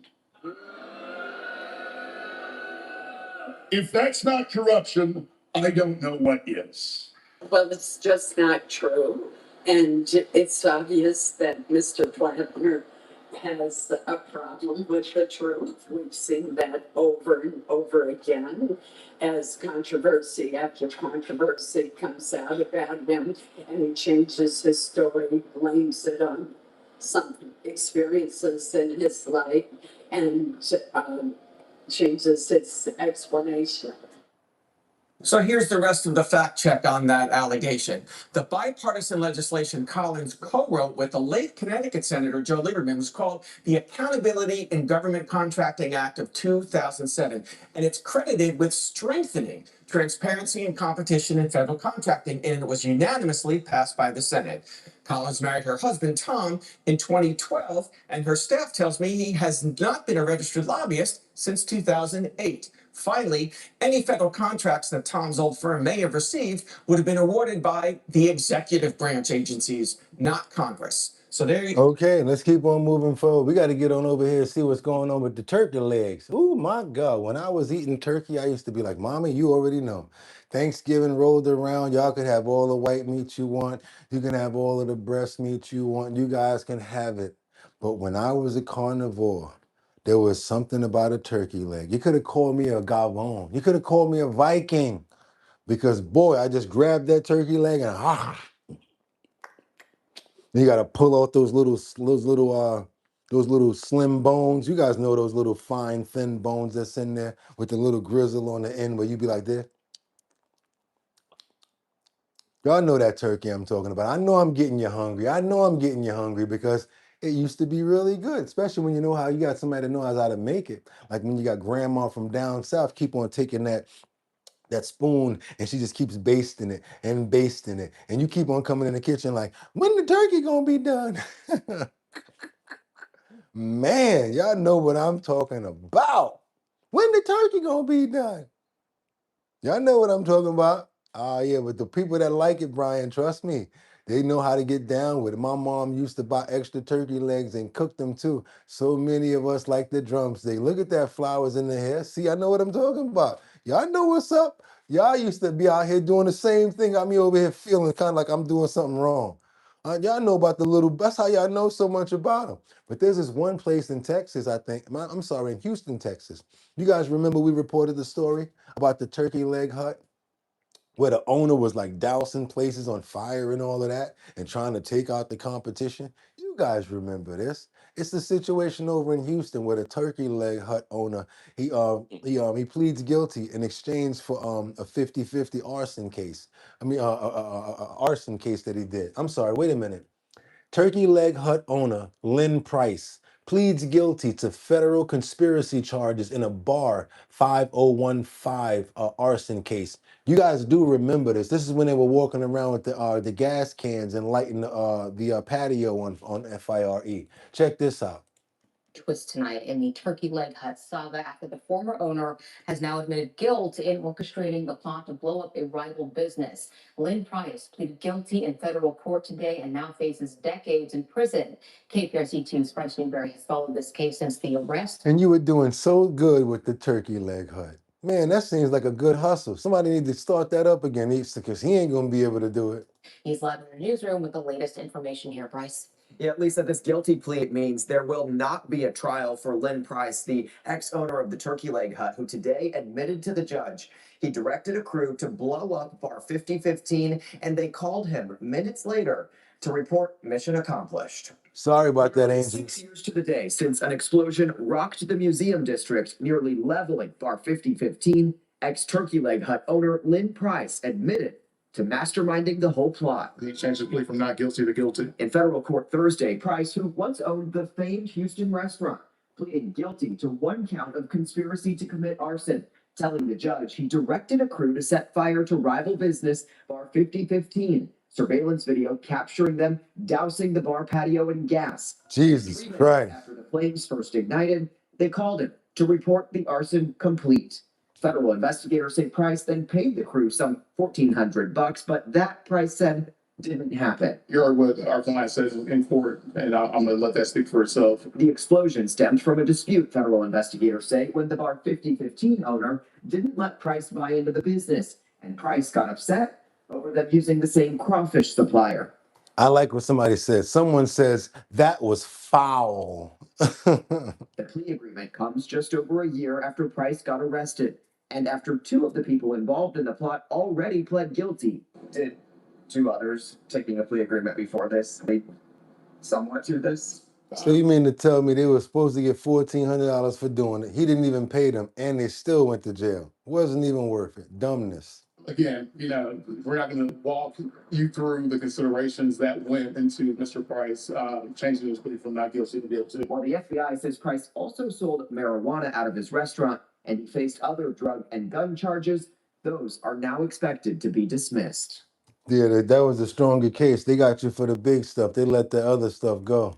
You know what I'm saying? They let them go for that because they rather get them for the ARSON. You know what I'm talking about, right? Yeah, you guys, I'm just glad nobody got hurt in these crazy situations.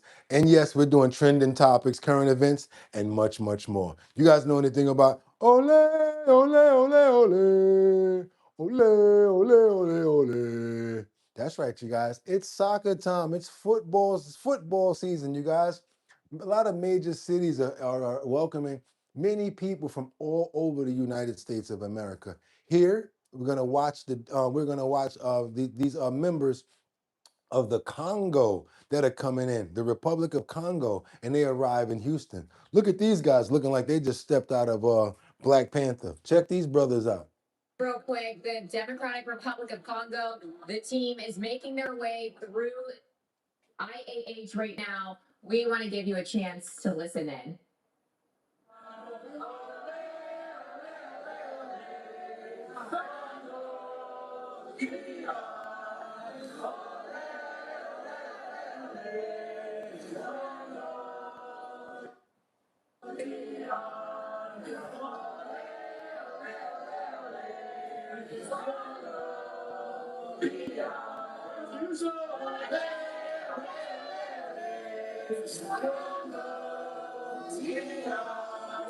They got some real leopard luggage. Look at it's leopard. It's leopard. You see this right here, guys? It's leopard. Where did I get that from? Come on, man. I know you want it. I know you're dying for it. I give it to you on discount. It's leopard. They wearing leopard, you guys.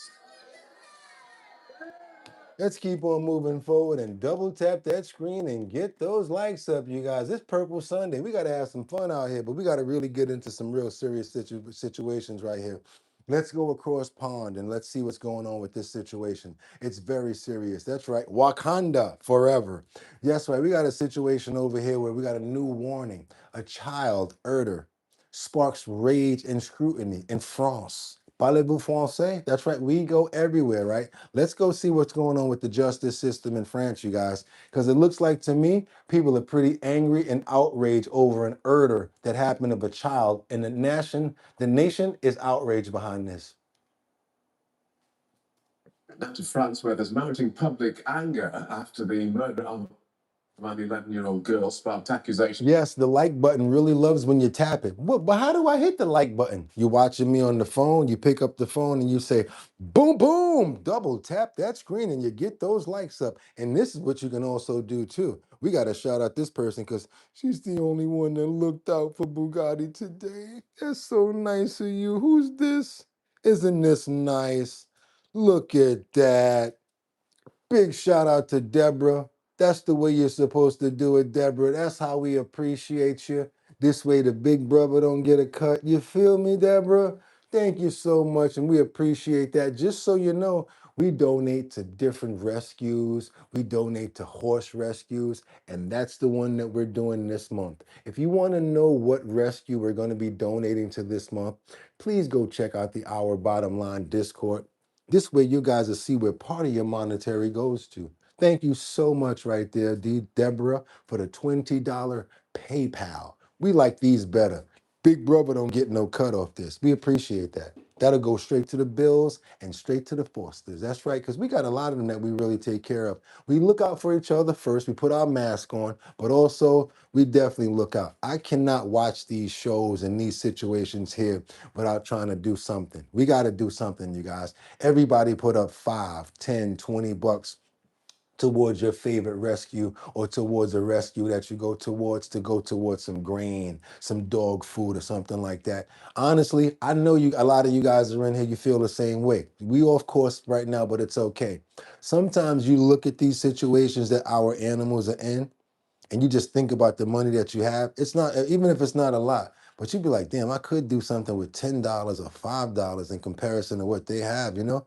That's why I look at it like that. If everybody, don't worry about what everybody else is doing, I can send you $5. If everybody do that, believe it or not, 500 people, $5, 1,000 people, $3, it still helps. We call it the power of numbers. Don't expect everybody to be able to solve a situation, but together, we appreciate that, really do. Let's keep on moving forward, you guys, and thank you so much. Because now we're going to get over to this situation here. I want to finalize this right here, but I had to call you out, Deb, because I appreciate it. Let's go. And like I said, if you appreciate the show, if you ain't got it, it's all cool. But let's go ahead and get those likes up. Subscribe to the show as well. That helps out as well. Let's double tap that screen and get the likes up. That's how you do it, and that's how you like. Let's keep on going. Of failures by police and the justice system. The main suspect had been the subject of previous complaints concerning alleged sexual abuse of children, and critics say authorities failed to act quickly enough. Now, the case has triggered nationwide protests and a fierce political debate over whether France's courts actually have the resources to protect vulnerable children.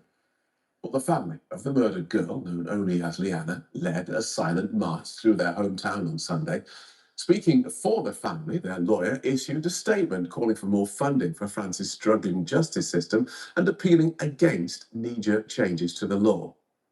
French President Emmanuel Macron said he feared the case would damage trust in the country's institutions, and he called for calm.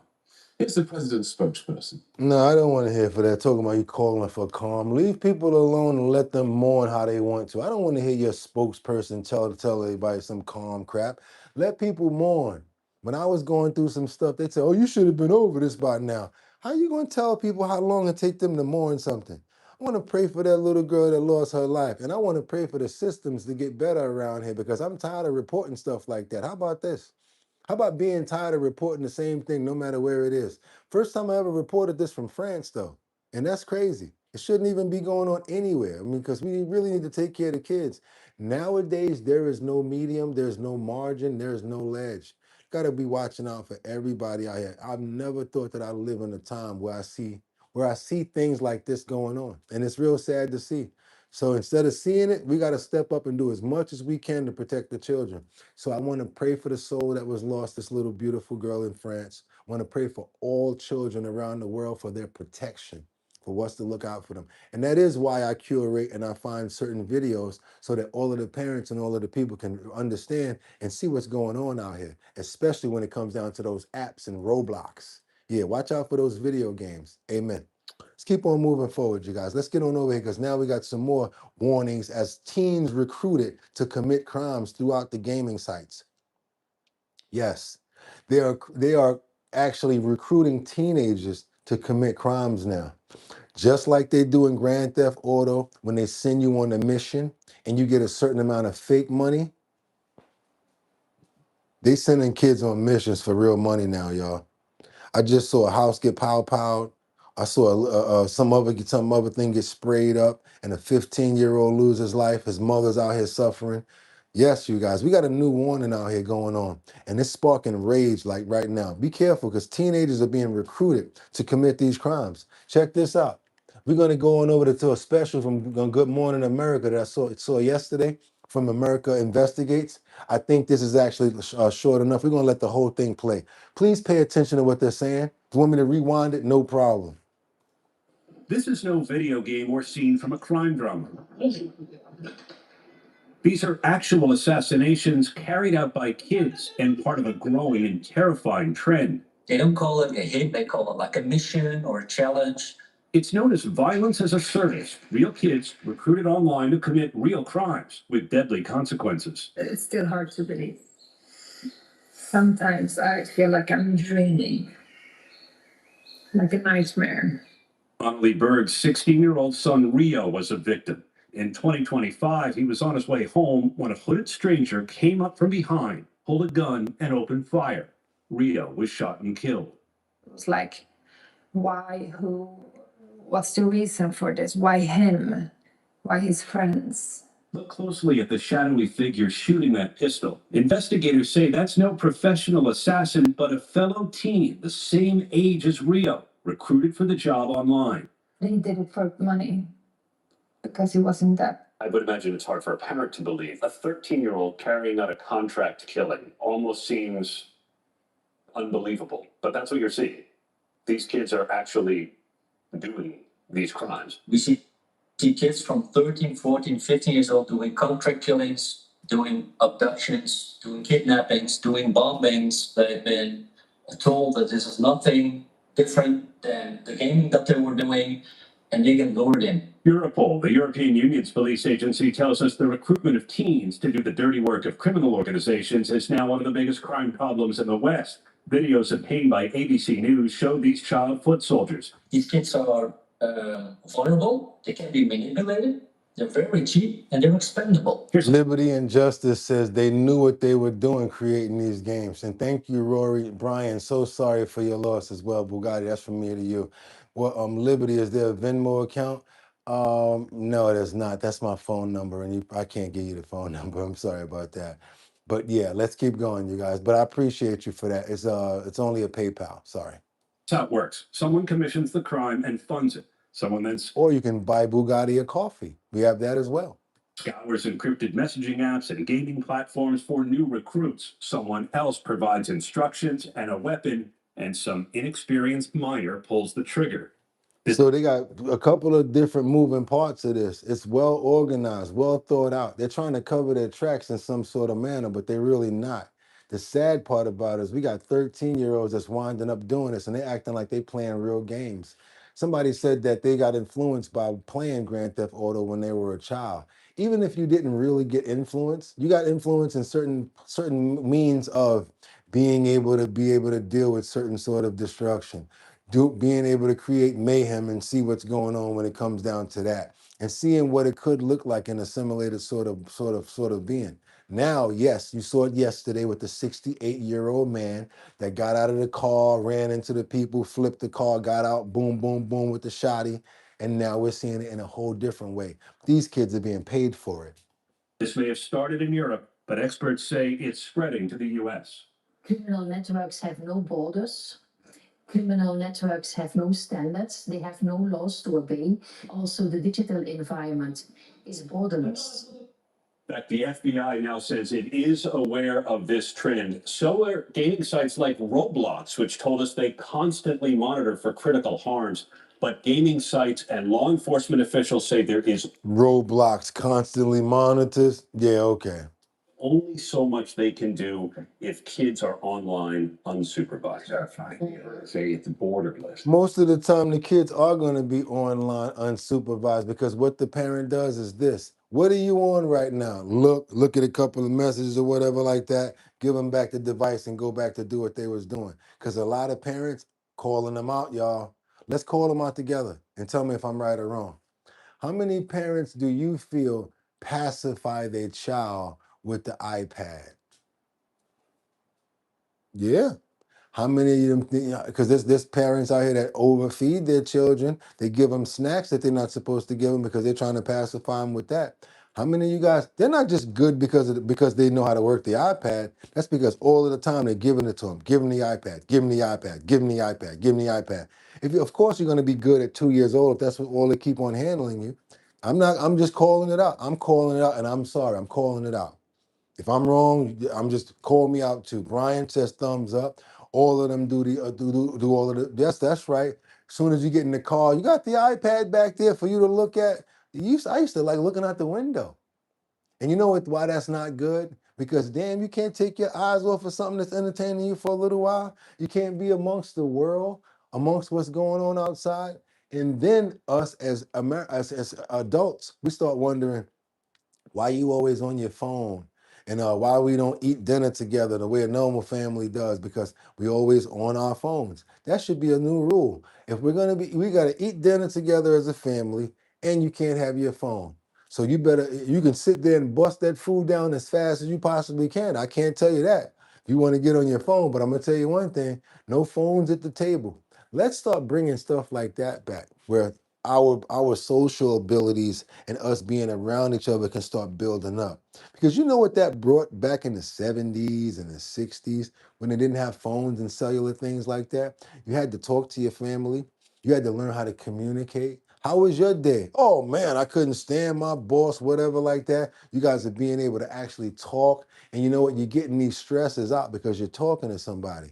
You ever notice that? People don't just come home and want to talk about stuff because they feel like blowing hot air.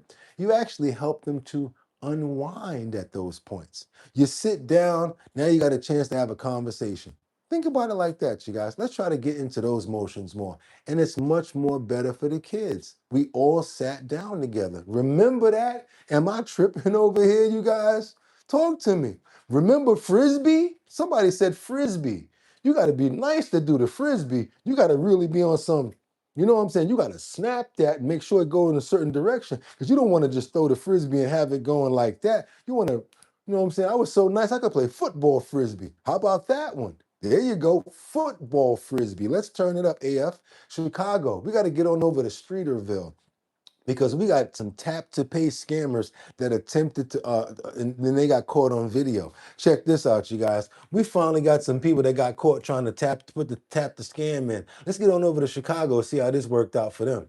People really do fall for these sob stories that these scammers tell. And a lot of victims we found are not getting their money back from their banks or their credit card companies. But for the first time, we are seeing these scammers in action, and a woman actually confronts them.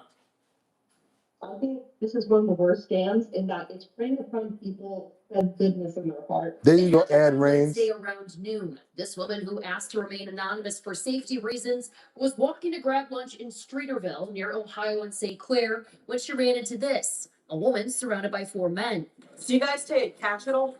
Our witnesses, they were asking this woman to donate to a cousin's funeral fund. Now be careful out there for the basketball team. We're trying to get money for equipment for our football team. Oh, we don't take cash. They try to make it like that. We don't take cash, so you don't feel like they're trying to get you. But once you tap that credit card, they take more than what you said. So sometimes you might be like, oh yeah, I'll donate $5, but you didn't know that they put in 5,000. Yes, 5,000. Check this out. A tap to pay scam where they charge the credit card connected to your phone, taking way more money than victims agreed to. So she asked if they'd take another method of payment. Do you guys take cash? Yeah. Why not? I don't understand. One man's $5,000 is another man's $1 million. It's the same scam Heather Radin says she fell for in Wicker Park last year and lost $5,000. Her bank reimbursed her. They said, no, we can't accept cash. We can only take credit cards. But that wasn't the case for Paul Mitchell in Lakeview, whose credit card company did not give him $5,000 back. You gave them the money. You gave me access to your phone or your account. Steve Burtis of the Better Business Bureau says since you gave the person permission to charge you, banks and credit cards don't have to reimburse. So now you the one that did the interaction. You the one that gave them the money. If they were able to get you, you can't even do nothing about it. You guys got to be careful out there. They're trying all types of scams. Excuse me, miss, would you like to donate to my basketball team? We're trying to get jerseys. And you won't take $5 in cash? No, I'm good. No, I can't do it. Luckily, in this case, you overhear the victim ask if there's a website or a reputable source. They don't, Sebastian. When the witness started reporting, she says the suspected thieves ran off, one attempting to hide his face. They like booked it to their runaway cars and just flew out of there. I did call 911 while it was in progress to try to get them apprehended while it was happening. She also took pictures of license plates on this Nissan Altima and the Toyota Camry and sent this to police. Trying to scam the elderly out there. Well, you know, we're trying to get money for our basketball team. I'm a coach, and you know, we are for at risk children in a poverty neighborhood, and we trying to ask people if they could pay put a little bit of money up for the donations for their jersey. You know, $5, $3, anything would help. Oh, will you take cash? No, but you can tap right here, and once you tap right there for the $3, we appreciate it. And then you tap, boom! Didn't know that they put in 3,000, did you? Gotcha. And you made that transaction. Guess what? Can't call police on that one. You can't get your money back. Let's double tap that screen and get those likes up. That was a warning. Be careful out there, you guys. No. Say no and walk away. Well, let's keep on moving forward. What your CC stays on file. Merchant services, they can look it up. Transactions for the day. I'm a scammer too, and they're thinking of giving me your money. Oh, yo, you gonna get you out of here next time I see you do that. You're lucky you was at the top because I would have got you out there quick. Let's keep on going, scammer. Now we got another scammer that we're talking about, another situation over here in New Orleans, where two people were charged with placing the card skimmers in Jefferson Parish. They caught them trying to put in skimmers, you guys. Come on. They caught them trying to put them in. Let's go. Jefferson Parish prosecutors accused two Romanian nationals of placing card skimmers at 6 different businesses. Prosecutors say that Cosmin Baduba and Elena Calderarisa placed the skimmers between January 1st and March 16th at businesses in Metairie, Kenner, Harvey, and Gretna. They each face 6 counts of violating the Anti-Skimming Act and 6 counts of conspiracy to commit bank fraud. Deputies in Grenada County, Mississippi, arrested the pair March 12th. They were booked into jail in Birmingham, Alabama, where they're accused of placing skimmers, and they have since been transferred to Jefferson Parish. So what they do is all they got to do is put the skimmer in. A lot of times they ain't even got to come back for it because a lot of times they have these things Bluetooth where they can download the information via wireless. They don't got to come back and get the skimmer. Both pleaded not guilty. Jefferson Parish prosecutors accused two Romanian nationals. Okay, what are you doing here? How about that? What the HELL hockey sticks are you doing here? Hopefully they get doom doom doom doom doom doom. Doom doom doom doom doom doom doom doom doom doom doom. Ice, ice, baby. Get him! Watch your head. Back to Romania. I can't go back to my country. They'll do something to me. Send her ass to the Congo. Yep, they'll send you somewhere else. They will Mary J. oblige your ass. Yeah, that's what they're going to do. Let's keep on moving forward, trying to commit crimes here and thinking that you won't get in trouble when you get caught. You better hope Tom Holman don't get caught and get a hold to you. You're going to be somewhere in the Congo. Let's keep on moving forward, you guys, over to, where we going right now? Oh, really? I'm going to do it for this one. Stop, drop, shut them down, open up shop. Oh, no, that's how Rough Riders roll.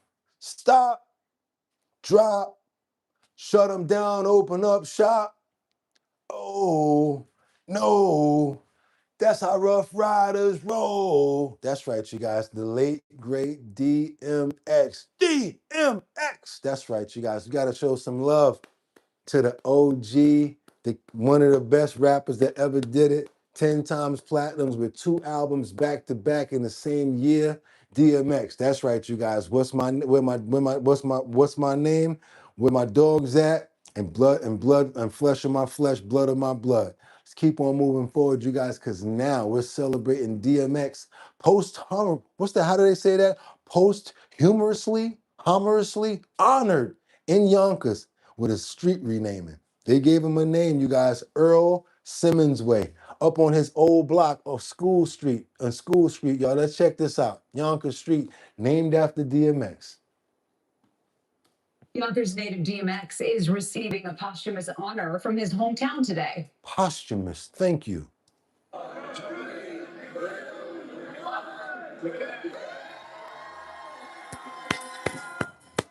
The corner of School Street and Brook Street in Yonkers is now called Earl DMX Simmons Way. As a tribute to the rapper, DMX grew up in an apartment building on School Street. Next to the street sign is this large mural of DMX, who died in 2021.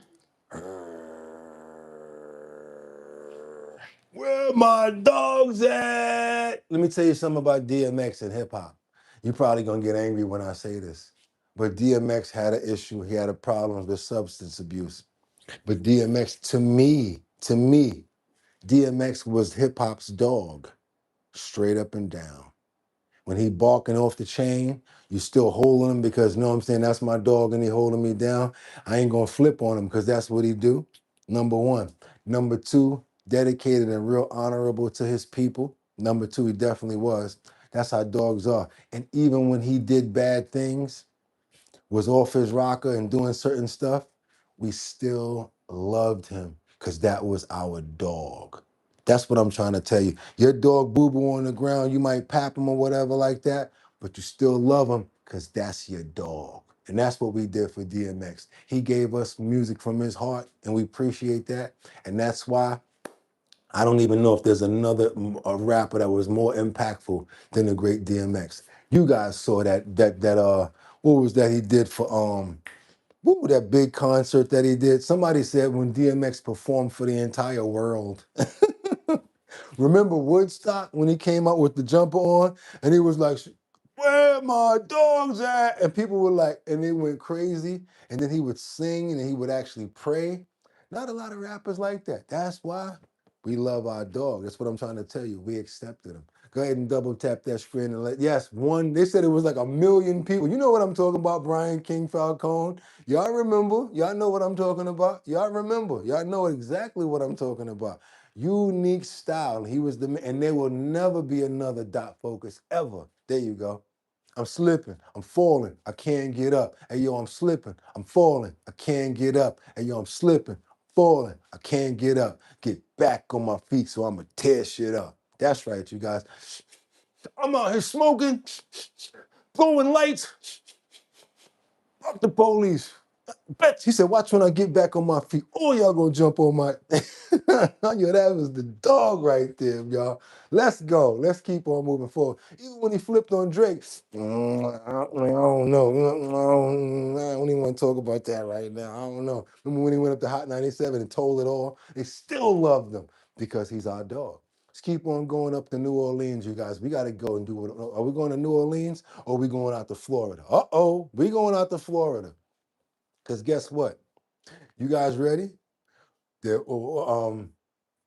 skipper and Marianne, and his wife, the movie star, the professor and Marianne. That was one of my shows right there.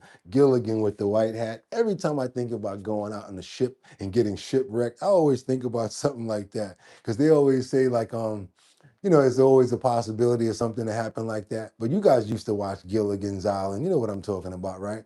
We're going to get over to Florida Keys, where they found a brick of silver from 400 years old shipwreck. That's what made me think about the Gilligan's Island, the shipwreck. You guys remember, just sit right back and hear a tale of a faithful ship that started on this piney trip. The mate was a mighty sailing man, fit for brave and sure, by passenger. You know what I'm talking about. A 3-hour tour. Check it out, you guys. 400-pound brick of silver. I probably wouldn't have sold it, to be honest with you, because I don't know how old, and you know, it's very old. It's probably very rare, and it's probably something that I would want to actually keep. So yes, they were diving, and they went down and found a 400-pound brick of silver. Holly on 10, a legendary shipwreck is making waves again tonight. A treasure lost for decades on the ocean floor is now back on dry land, and our Janine Stanwood was there for this rare recovery. She is live now from Stock Island with this exclusive tonight. Janine. Ad rains. Just sit right back. This is the vessel that was offshore for about 2 weeks when divers found this. Check this out. This is a solid silver bar, and we got to witness history. I mean, I get chills thinking about it. For the first time coming ashore, a discovery not seen in nearly 30 years. How's everybody doing? A 22-pound silver bar from the lost treasure. How much you think that's worth? 22 pounds of silver and that old. Man, that's why I said I wouldn't sell it. Of the Atocha shipwreck. It was our last dive of the day, actually. It was almost 7 o'clock. Diver Blake Baker and Captain Drake Nicholas with Mel Fisher Shipwreck Expeditions right there. We were in an area, we had a lot of metal detector hits. This one was deeper. Knew it was deeper, you could just tell by on the detector. Got down there, hit something solid with a knife. Markings on this bar, a telltale sign. And all I saw was this right here, and I saw this little scoop, and I didn't believe it in the moment. One of our divers came up and asked for the camera, so we knew it had to be good. Tell me what that is, dude. Tell me what that's, Ray. 26 bucks an ounce. 5 minutes later, he's just yelling. So this is heavier than it looks. 22 pounds of silver with about 400 years of marine life encrusted on it. The Atocha was a ship like this, packed with treasures and bound for Spain. But a powerful hurricane in 1622 sunk it. Ah, you guys, you know what I'm thinking. There's more. Where'd you find it? Let's mark out this area over here. You feel me? Between Key West and the Dry Tortugas. It was never seen again. That is, until more than 300 years later, when explorer Mel Fisher and crew started finding its sunken treasure. Ooh. It's an honor to be able to be on the front lines for Mel Fisher, still pulling up treasure in 2026. Sure that they are going to see some of these markings on here that show markings. Somebody said road trip.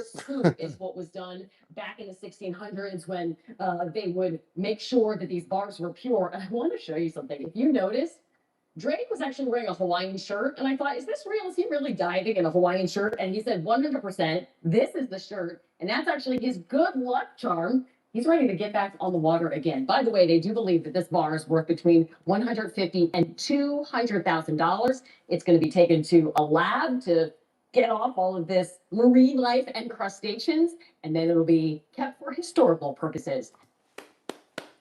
That's what I'm talking about right there. But I don't know I don't know, you guys. After I heard that price, I might have to take a little bit off the top for my debt. I got a little bit of situations that I like to handle. $250? I might go ahead and pawn that.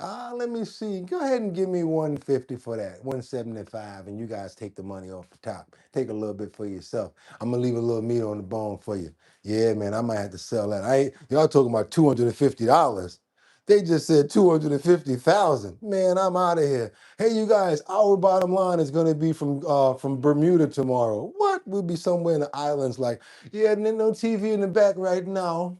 I have a coconut on my chest, just chilling after I bust that down. I'm not playing. So I'll be in Coconut Island. Wherever you call it, I got a coconut on my chest. I'll be chilling.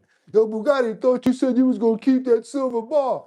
That's when somebody said it was 250 bucks.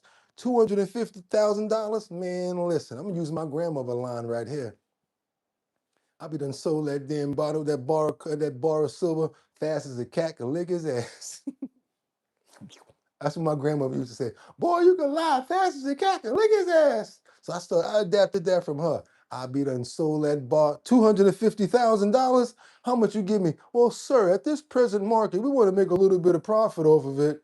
Well, you know what? I might not do that. I might just go ahead and go get all the money worth in that case. Might as well. I ain't gonna leave nothing on the bone in that case. $250,000. You guys keep it for the historical effects. Do what you want to do with it. I don't know about that. You got, and everybody can have their own opinion. $68 per ounce. Okay, you right about that, but I think we got the weight wrong. Something happened because our math was wrong. We came up with $250. They said 250,000. I'm selling it. Call me what you want. Yo, Bugatti, call me what you want. Yo, but Bugatti said he wasn't selling it. I don't care. I sold it. It's out of here. Let's keep on moving forward. You guys ready? I need you to understand something and don't get scared of this. This is the health and wellness section, John. You've made it. You've made it one more time to the most exciting and the most exhilarating, one of the best segments. And look at me as a result. I went outside yesterday. I had two people be like, damn, bro, you look good.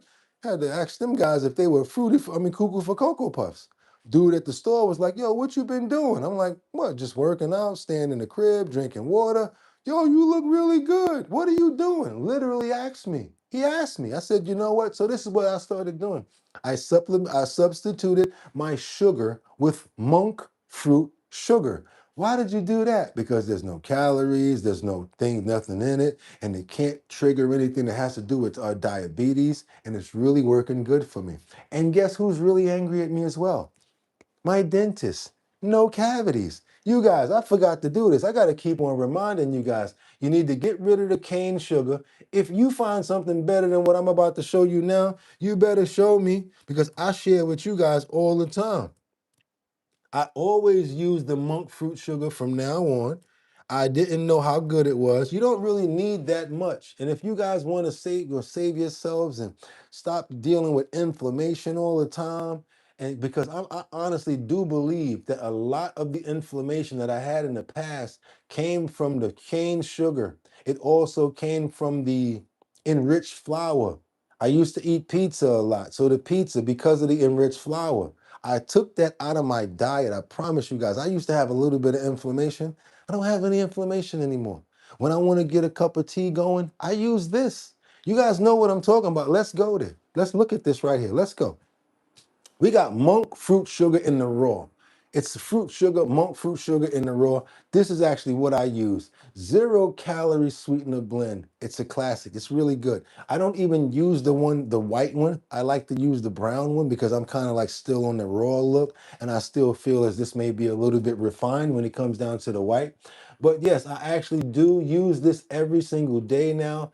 And if I'm lying, I'm flying, you guys. I'm telling y'all straight up and down. If I could show you one thing that actually works, it's the monk fruit and it's in the raw. If you guys have anything that's better than that, let me know. I'm telling you, granulated sugar is terrible. Trust me.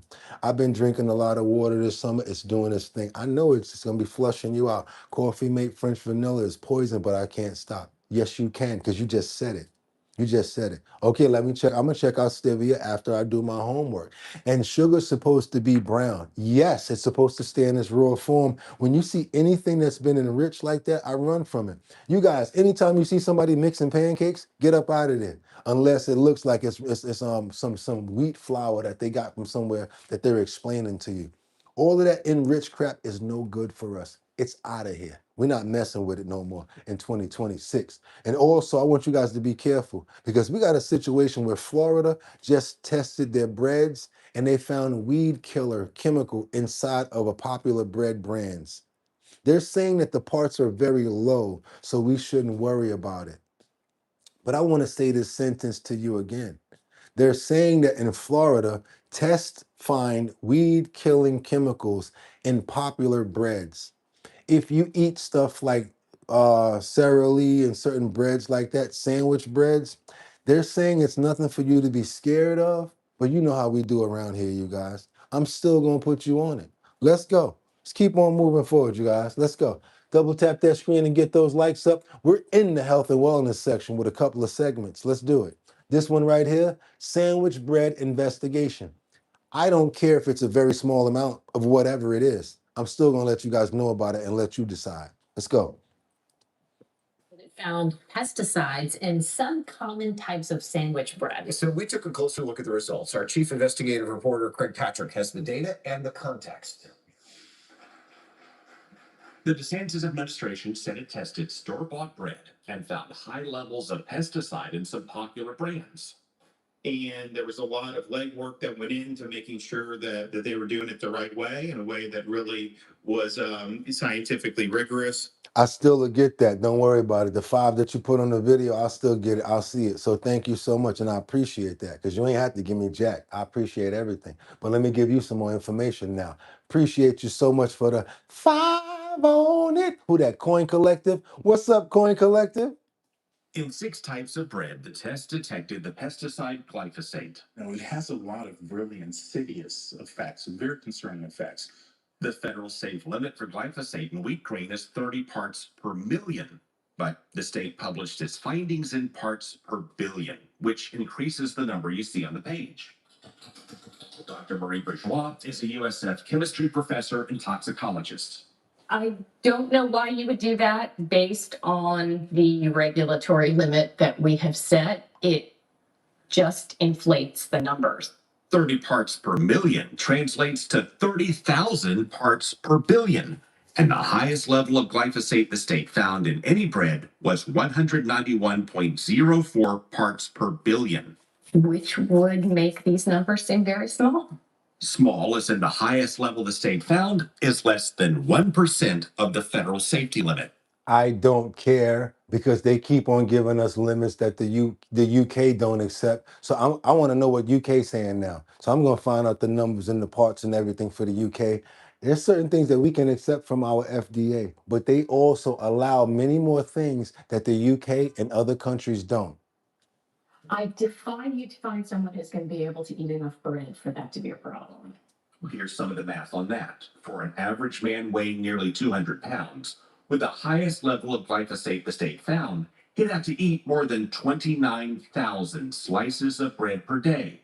Or assuming 20 slices per loaf, that's more than 1,400 loaves per day. I don't care. On the other hand, the baking industry estimates that a 130-pound adult would need to eat roughly 600 loaves of bread a day over a lifetime to reach the agency's exposure limit. Now, what if you mix that with something else like a carcinogen that's coming out of derivative out of a shampoo, and then you got a whole nother thing coming out of another product, and then you got another thing coming out of another product.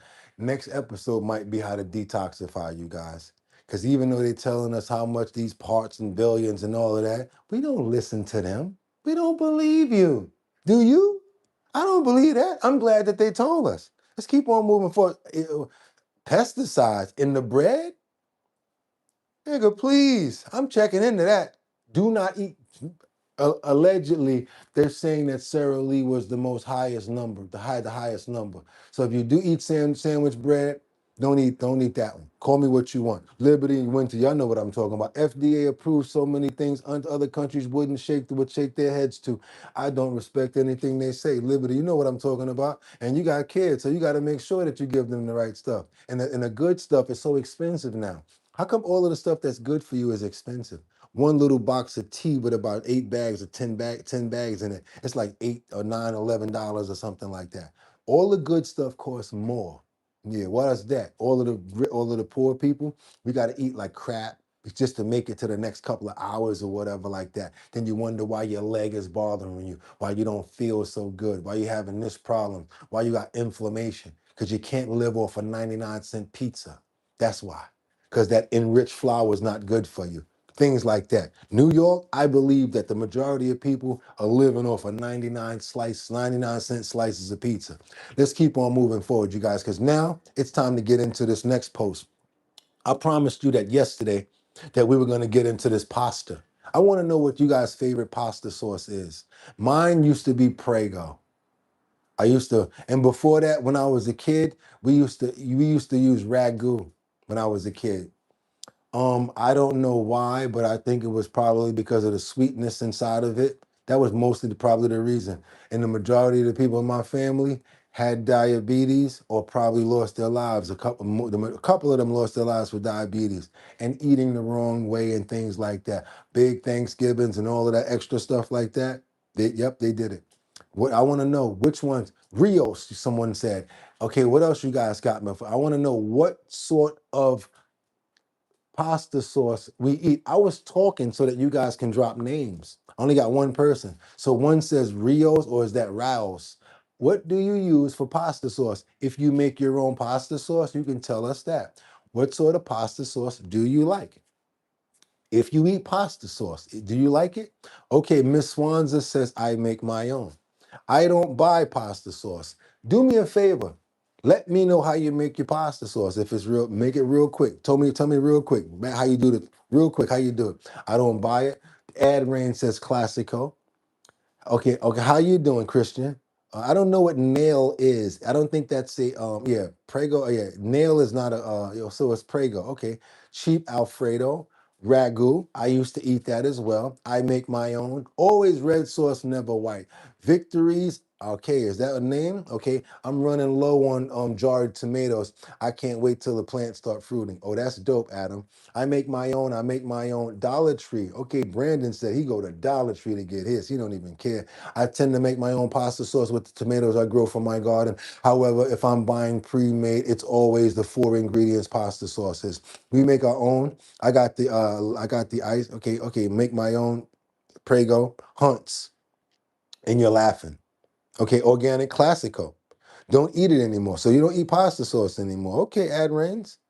Classico, okay. I never grew up on my own herbs and gardens. I put my own pot. I use Moose Burger and Moose's Burger or venison if Y friend fivs me some. Okay, whatever you meant by that. Tomatoes, paste, onions, green peppers, mushrooms, and garlic, says Miss Swanza. Tomato paste, onions, green peppers, mushrooms, garlic. If you don't mind sharing your recipe, go ahead and put it in the Discord. Make my own, but if ragu, olive oil, fresh garlic comes from tomatoes. Now we're gonna get right into it, you guys. Y'all ready? We doing it. This was not a joke. This was not a setup. This is so that all of us make sure that we're eating correctly. Sometimes I play around about stuff and I try to get you guys to say certain stuff and I say, oh, you shouldn't. We're not doing that today. We're getting right to it. I want you guys to understand that a lot of people do eat pasta sauces. I want you to know what's in the pasta sauce and what are good brands that you can buy if you don't have time to make your own, if you don't have the tomatoes to make your own, because there are 3. But there's 7 that we got to look out for. There's 7 pasta sauce brands to avoid and 3 that actually have real tomatoes. I saw the majority of people here that said that they make their own pasta sauces. You guys said that you made it from your own tomatoes and you trust them. I could imagine what your damn your tomato sauce tastes like. Lord have mercy. From your own gardens in the back, I bet you they busting too. I bet y'all be doing y'all thing. Congratulations on being able to do that. But a lot of us aren't able to, and we still rely on store-bought. And there are some safe ones out there. But I like for you guys to see the bad ones to really make you stay away from them. I learned a lot by seeing what this was. A lot of things about like how they're using tomato puree instead of tomatoes.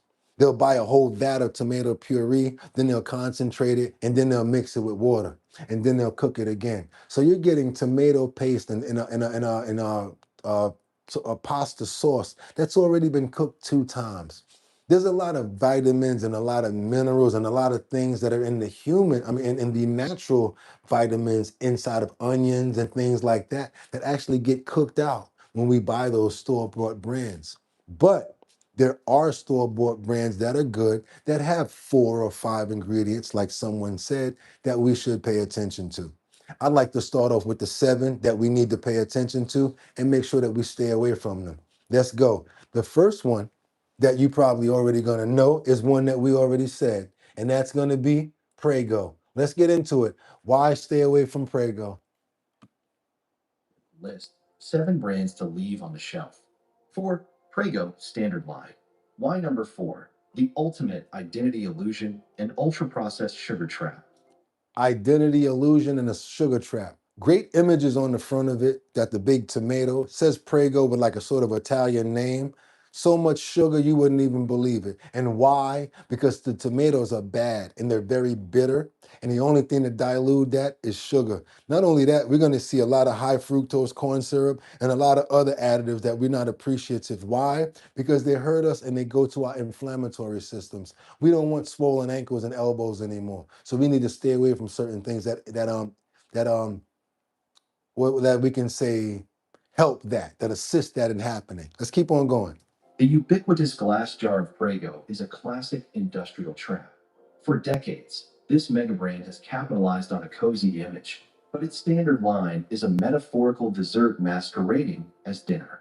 A single small serving can contain more added sugar than a commercial glazed donut. This heavy reliance on refined sugar is a calculated tactic used to mask the bitter, flat flavor of low quality, highly acidic tomato paste that has been aggressively flash boiled.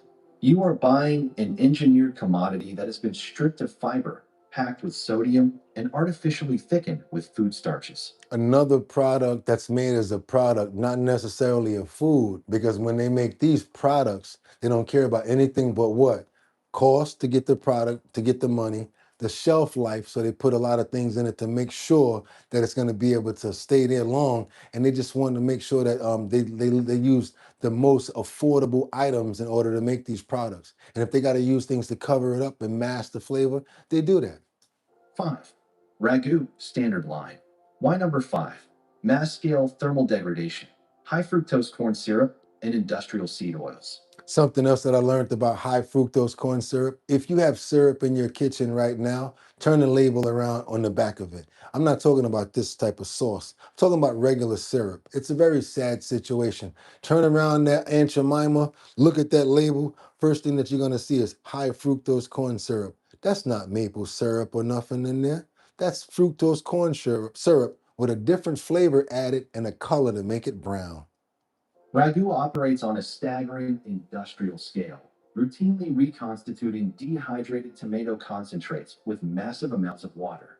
To bind this watery mixture, they rely on highly refined soybean or canola oil, omega-6, heavy. They use oils in order to bind it, in order to keep it together. Because if not, it's water and the tomatoes, they separate. You ever have a bad slice of pizza? Let me tell you what a bad slice of pizza does. All of the cheese slides off of it and the sauce is very bland. You know why? Because the guy that mixed that sauce is thinking he's going to save by putting water in that sauce. You never save by putting water in sauce. It comes out in the bread and it makes it doughy. So if you really want to have a decent slice of pizza, and if you want to not have it all doughy, tell them to cook it well done or crispy. I know it's not good, but that's probably the best way to get it if you don't want to have all that water inside of the bread that comes out of the tomato paste. Next thing you know, the cheese is sliding off the freaking pizza. The industrial seed oils that promote systemic cellular inflammation. Their standard lines are a delivery system for metabolic dysfunction, frequently containing high fructose corn syrup alongside chemical preservatives. The high heat, high pressure pasteurization used during processing creates a flat, overly sweet product completely devoid of complex, savory notes. 6. Bertolli standard line. You would think that Bertolli is actually a good line because of the name, because of what it looks like, has a nice label on the front. Also, you know what we do now, we make sure we don't get up out of that store until we're reading labels. We don't go off the front label anymore, the brand no more. It might not even be a brand that we rock with. We need to turn around to the ingredients because you might actually find a new brand by reading ingredients. It may even save you money. Keep on going. Why number 6? The Tuscan tradition What's markets up, House? spring and inflammatory oil blending. Despite marketing campaigns that evoke images of rustic Italian olive groves, Bertolli's standard sauces frequently relegate pure olive oil to a tiny percentage. Instead, they cut the formula with cheap, highly inflammatory canola or soybean oil. Their mass production methods favor high-speed industrial blending over nutrient preservation, meaning the delicate antioxidants naturally present in tomatoes are oxidized and rendered completely inert during processing. So you see the chunks that's in there, and it would favor or mimic it being real tomatoes. It is, but that happens to be chunks that's added back from the puree. So there's always chunks inside of the puree. They take the sauce and mix it down, add whatever they want to that. Then they put the chunks back in to make it look like it's actually something. Notice how the color's not even the same color as a tomato. You really pay attention to it. Their heavy reliance on added texturizers like modified cornstarch means you are paying a premium brand price for a structurally compromised product. And you know what starch turns into? It turns into sugar. Be careful with that because the body changes and identifies starches as sugars, and it's going to put that over there with sugars. Be careful with this intake. 7. Hunt's canned and jarred sauces. Why number 7? Massive sodium loading and chemical flavor enhancers. Hunt's entry-level sauces represent the absolute bottom of the industrial agricultural barrel. I don't know if you guys were playing earlier, but I really want you to understand Hunt's is literally the bottom of the barrel. It's like a paste. Also, I don't know if everybody should say yes when I say this. I gave it a chance before. I've eaten things with it. Why does it taste like the can? Why does it taste like the can? Why does Hunt's taste exactly like the metal can? That's my question. I mean, you got to mix that and put so much stuff with it in order for it to work. You already know something is wrong with it. It's the bottom of the barrel and it's made of puree. It's not like a real tomato. They're not breaking down tomatoes to make this paste. It's made out of puree. All of this stuff is. It's the bottom of the industrial agricultural barrel. Why number 7? Massive sodium loading and chemical flavor enhancers. Hunt's entry-level sauces represent the absolute bottom of the industrial agricultural barrel. These high-volume products are typically packed with heavily processed tomato purees that rely on massive, industrial-grade amounts of sodium and synthetic citric acid to force a standard shelf-stable profile. This is a highly engineered shortcut designed to mimic the depth of a traditional reduction while delivering a It's nasty. It's nasty. These value options frequently suffer from a metallic, highly acidic aftertaste caused by high heat processing. You heard what he said? I didn't even listen to all that before. A metallic high heat, it tastes like the damn can. Nutrition. These value options frequently suffer from a metallic, highly acidic aftertaste caused by high heat processing in industrial lines. 8. Barilla Standard Line. And be careful, because Barilla, you would think Barilla, oh, that's good. Got me. I told you when I was like, you know what, Barilla got me. I thought Barilla was good, but the thing that really got me was the pasta. Don't even eat Barilla pasta because it's enriched flour. We did a whole segment on the pastas. Don't believe these names. Don't believe the hype. Don't believe these names. Barilla, c'est bon, right? Sound like the chef's kiss, right? Garbage. Let's keep on moving forward, you guys. Another bottom of the line standard. Processing in industrial lines. 8. Barilla Standard Line. Why number 8? Thickener dependence and flat nutritional density. To keep production costs low, Barilla relies heavily on water-thin tomato juices that must be artificially built back up using water-binding agents and thickeners. Rather than using fresh, whole aromatics, their standard lines frequently incorporate dehydrated herbs and concentrated flavor extracts. This chemical reliance creates a product that lacks the living, antimicrobial, and vitamin-rich properties of fresh garlic, onion, and basil. While it looks— That's right. Old school's the best. That's right, Brian King Falcone. You know what you're talking about. The Mullers. You called it out. That was one of the best pastas in that segment, right, you guys? Y'all remember that segment. Y'all remember? Looks visually appealing and clear in the jar. It is a nutritionally flat delivery system for processed starches. It is. It's the best. Classico. Why number 9? Somebody said Classico. Why is it number 9? Not much different from the rest. A lot of renderings, a lot of what do they call it? Do you actually know that they buy vats? They buy vats of like processed and chopped up tomatoes, and then they separate all of this stuff. They don't buy tomatoes and do the cleaning it off and all of that and cutting it down. No, they buy them already chopped up, and then they make purees out of it. That means that you don't even really know how long those tomatoes have been around if you're buying them in a vat where they're just been sitting around. Let's keep on going. Let's keep going.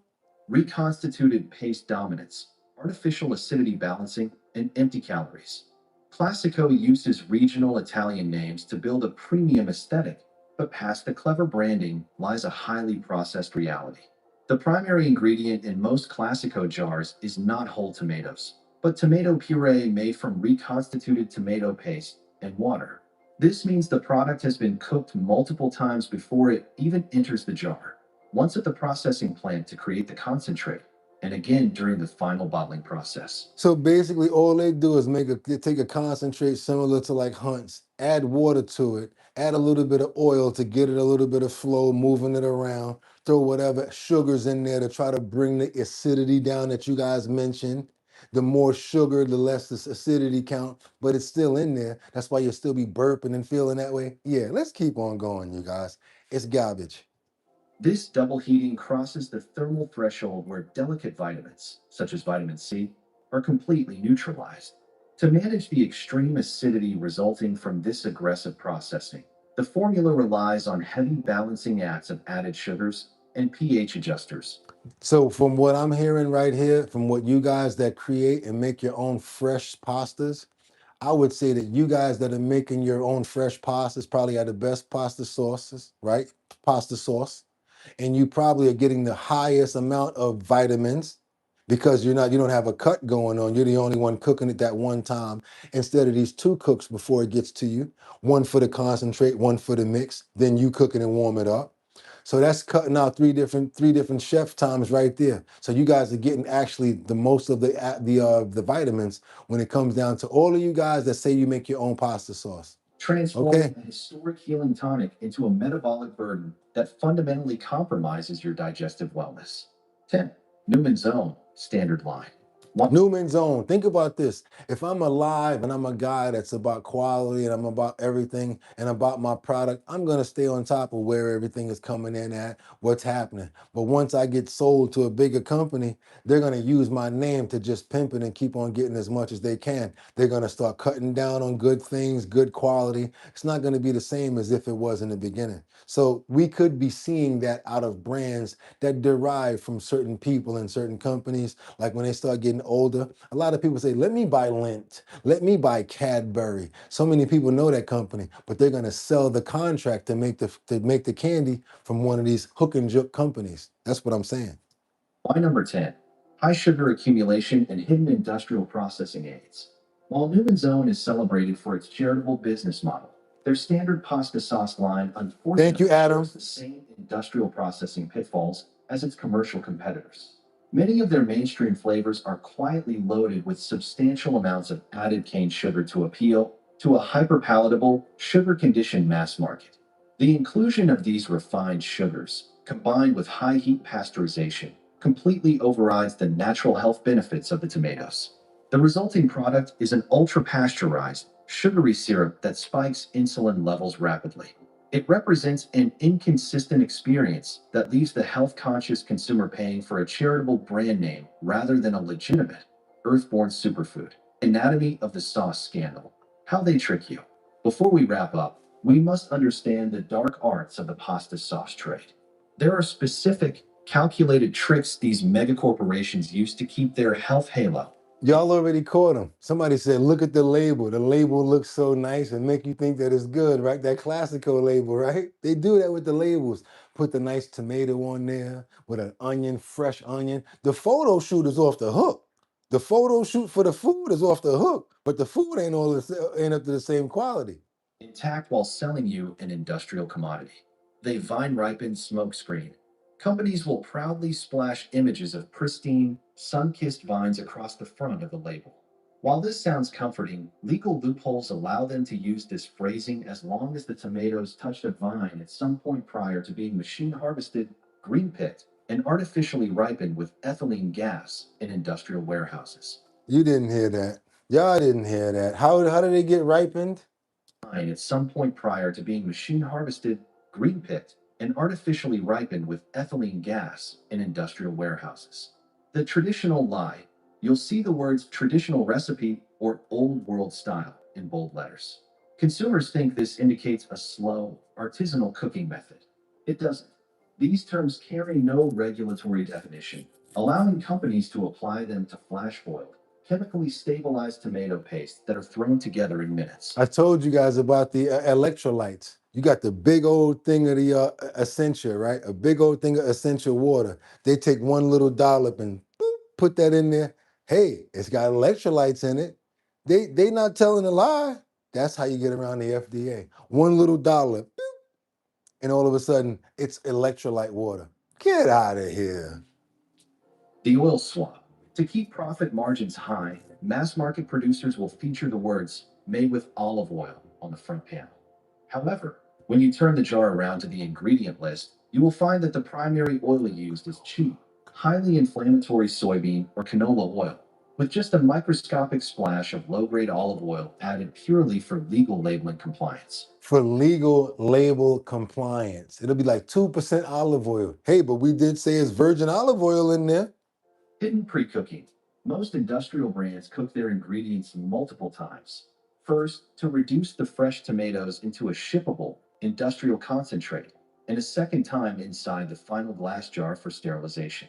This multiple heating process completely obliterates the delicate structural integrity, living enzymes, and raw micronutrients of the fresh produce. The paste shortcut. Instead of using expensive, whole-peeled tomatoes, industrial processors save billions by purchasing massive drums of dehydrated tomato paste. They then flood these drums with municipal water and... Did you guys hear that? They buy drums of tomato paste and then they use area water from anywhere. Municipal water, that means water from anywhere.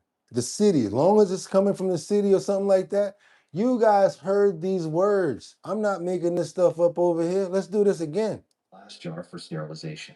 This multiple heating process completely obliterates the delicate structural integrity, living enzymes, and raw micronutrients of the fresh produce. The paste shortcut. Instead of using expensive, whole-peeled tomatoes, industrial processors save billions by purchasing massive drums of dehydrated tomato paste. They then flood these drums with municipal water, industrial starches, and chemical texturizers to recreate the thickness of an authentic, long-simmered artisanal reduction. Final thoughts. Who wins the sauce battle? The pasta sauce aisle is a minefield of corporate deception. But I'm not going to leave my people like that because we already told them that we're going to give them the good stuff. What they did in this video, I don't normally go for it. But what they did was they put all the good stuff first. So I was like, nah, we're not going to do that. I want my people to see what's going on with the bad stuff. And then I'll give them the good. Because that's how we do around here. You always say, you know how we do. We're not going to just give you all bad without telling you some alternatives and why some of you guys were right. Do you happen to know the #1 pasta that you should buy if you're gonna get a pasta off the shelf? As closest as possible to what you're gonna be doing as far as like when you're getting it off the vine and making it yourself? And somebody already said it. And they standing strong behind it. Yes, you are right. We're gonna give it up to that one song. I don't know if you're spelling it right, because I think it's just RAOS. Maybe you're right at Rios, but you're right. Let's get into the good stuff. What? Wait a minute. Whiskey Eye might have you. Whiskey Eye says grandma's, and I don't know. Sometimes grandma stuff might just do it better. Let's see what's up with this, though. Let's go. Let's go. They are stripped of natural fiber, heated until living enzymes are dead, and frequently cut, with shocking amounts of refined sugar, industrial seed oils, and chemical thickeners to artificially mimic a slow-cooked reduction. By prioritizing mass market volume and indefinite shelf life, megacorporations have replaced a medicinal Mediterranean staple with a biologically inert sweetener delivery system that spikes insulin and fuels cellular inflammation. We've so gotten used to all of that sugar and the bad stuff that when we taste the good stuff, we think it's missing something. Nah, buddy, that's the good stuff, what it's supposed to taste like. And it shouldn't need that sugar in there if it's good and it's got good natural qualities about it. Let's go. Here are 7 pasta sauce brands to avoid at all costs, and 3 that are actually worth your investment. Gold standard, 3 brands that use real tomatoes. Gold standard, you guys. Let's go. 1. Rouse Homemade. Why number 1? The undisputed king of culinary integrity, 0 added sugars, and authentic Italian sourcing. Rouse Homemade takes the top spot because they have completely mastered the transparency and simplicity required for premium, health-focused pasta sauce. If you want to know number one, this is who we standing behind right now. Rouse, homemade, all natural premium marinara. Sourced using high-quality Italian tomatoes, this isn't just a convenient topping, it's functional medicine. Unlike mass-market brands that treat tomatoes as a cheap commodity to be pulverized into paste and chemically stretched, Rouse utilizes an authentic, slow-simmering process in open kettles. This ensures the sauce never reaches the destructive, high-pressure industrial temperatures that would strip away its delicate micronutrients and rich flavor profile. Furthermore, they strictly use 100% pure olive oil, never touching the inflammatory, industrial seed oils that plague competitors. When you use this, you aren't just adding liquid calories to your pasta. You are receiving a pristine biological dose of bioavailable lycopene, an intact polyphenol exactly as a traditional Italian kitchen intended. There we It go. is the absolute gold standard for those who view food as a necessity for cardiovascular health and inflammation control. 2. Carbone. Why number 2? Superior artisan purity standards, small batch volcanic soils. Carbone. I used this before and it is good. And also, you know what's good pasta? DeCecco. DECCECO. DeCecco. If you know Barilla, use DeCecco or Muller's number one. DeCecco is really good because they have different twists and different styles if you guys want that. Noodles and things like that. But also Muller's, yes. Sourcing and zero paste shortcuts. Carbone is a standout because of their obsession with clean, small batch sourcing and culinary preservation. Developed by the chefs behind the world renowned restaurants, this brand goes the extra mile by sourcing exclusively from volcanic soils known for producing naturally sweet. Volcanic soils, known for producing naturally sweet tomatoes. Volcanic soils, that's where they plant their tomatoes at, in that kind of soil. Volcanic. Low acid tomatoes. In a world where commercial sauce lines cross blend low grade tomato scraps from various chemically saturated agricultural fields, this single origin and intentional integrity is a critical distinction. Carbone performs meticulous quality control to ensure their sauces are 100% free of industrial shelf stabilizers. That's because they've been feeding us garbage, man. I'm serious, Liberty. That's because they've been feeding us garbage. And sometimes you have to go into a different supermarket to find Carbone. I find them in like sea towns and like a little bit more expensive places. It is going to be probably going to run you $1 or $2 more. But for what they're telling me and the nutritional value, I'm with it. Texturizers. They completely eschew the industry standard tomato paste reconstitution shortcut. Anybody ever hear about Cubana Antiques? That's going to be another one. It's another number one. Choosing instead to use real, whole peeled Italian tomatoes. Their sauce is slow cooked with fresh basil, whole garlic cloves, and pure sea salt, leaving the natural fingerprint of the fresh produce complete. Did you hear the amount of ingredients? Natural sea salt, fresh tomatoes, like 3 or 4 ingredients. That's what we want. Intact. It is a professional grade product that brings restaurant level purity to the mainstream, providing a level of nutritional density that processed grocery store sauces simply cannot match. 3. Cucina Antica. Why number 3? The pioneer of organic, unadulterated excellence and low sodium, What I really like is the companies that pay attention to their tomatoes, that grow their own tomatoes, that process their own foods and tomatoes. That's why I like when you guys said that you make your own, because that's from garden to plate. You can't beat that.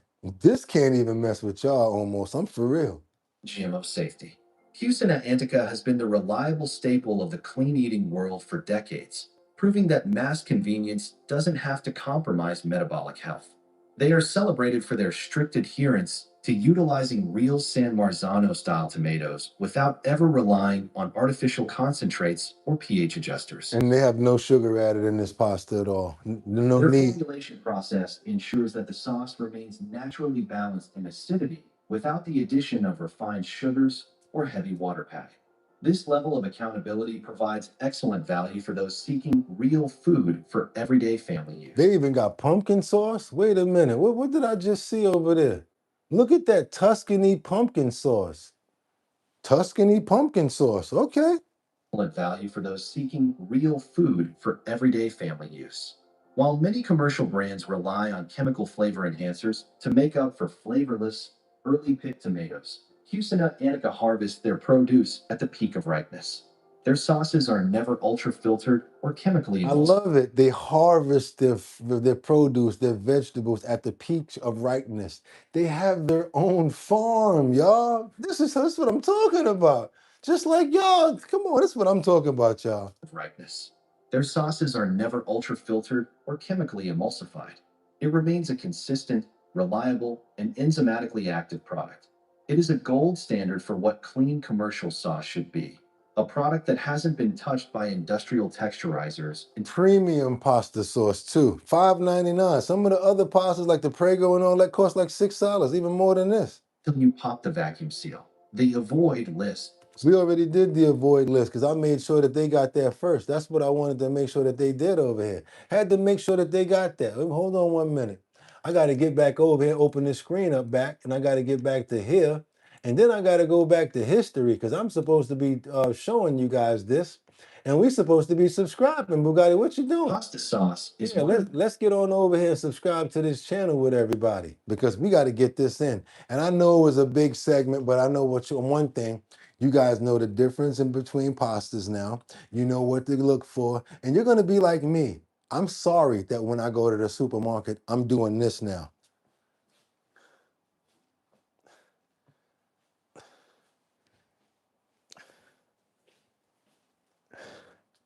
Well, damn, is it something in here I can buy?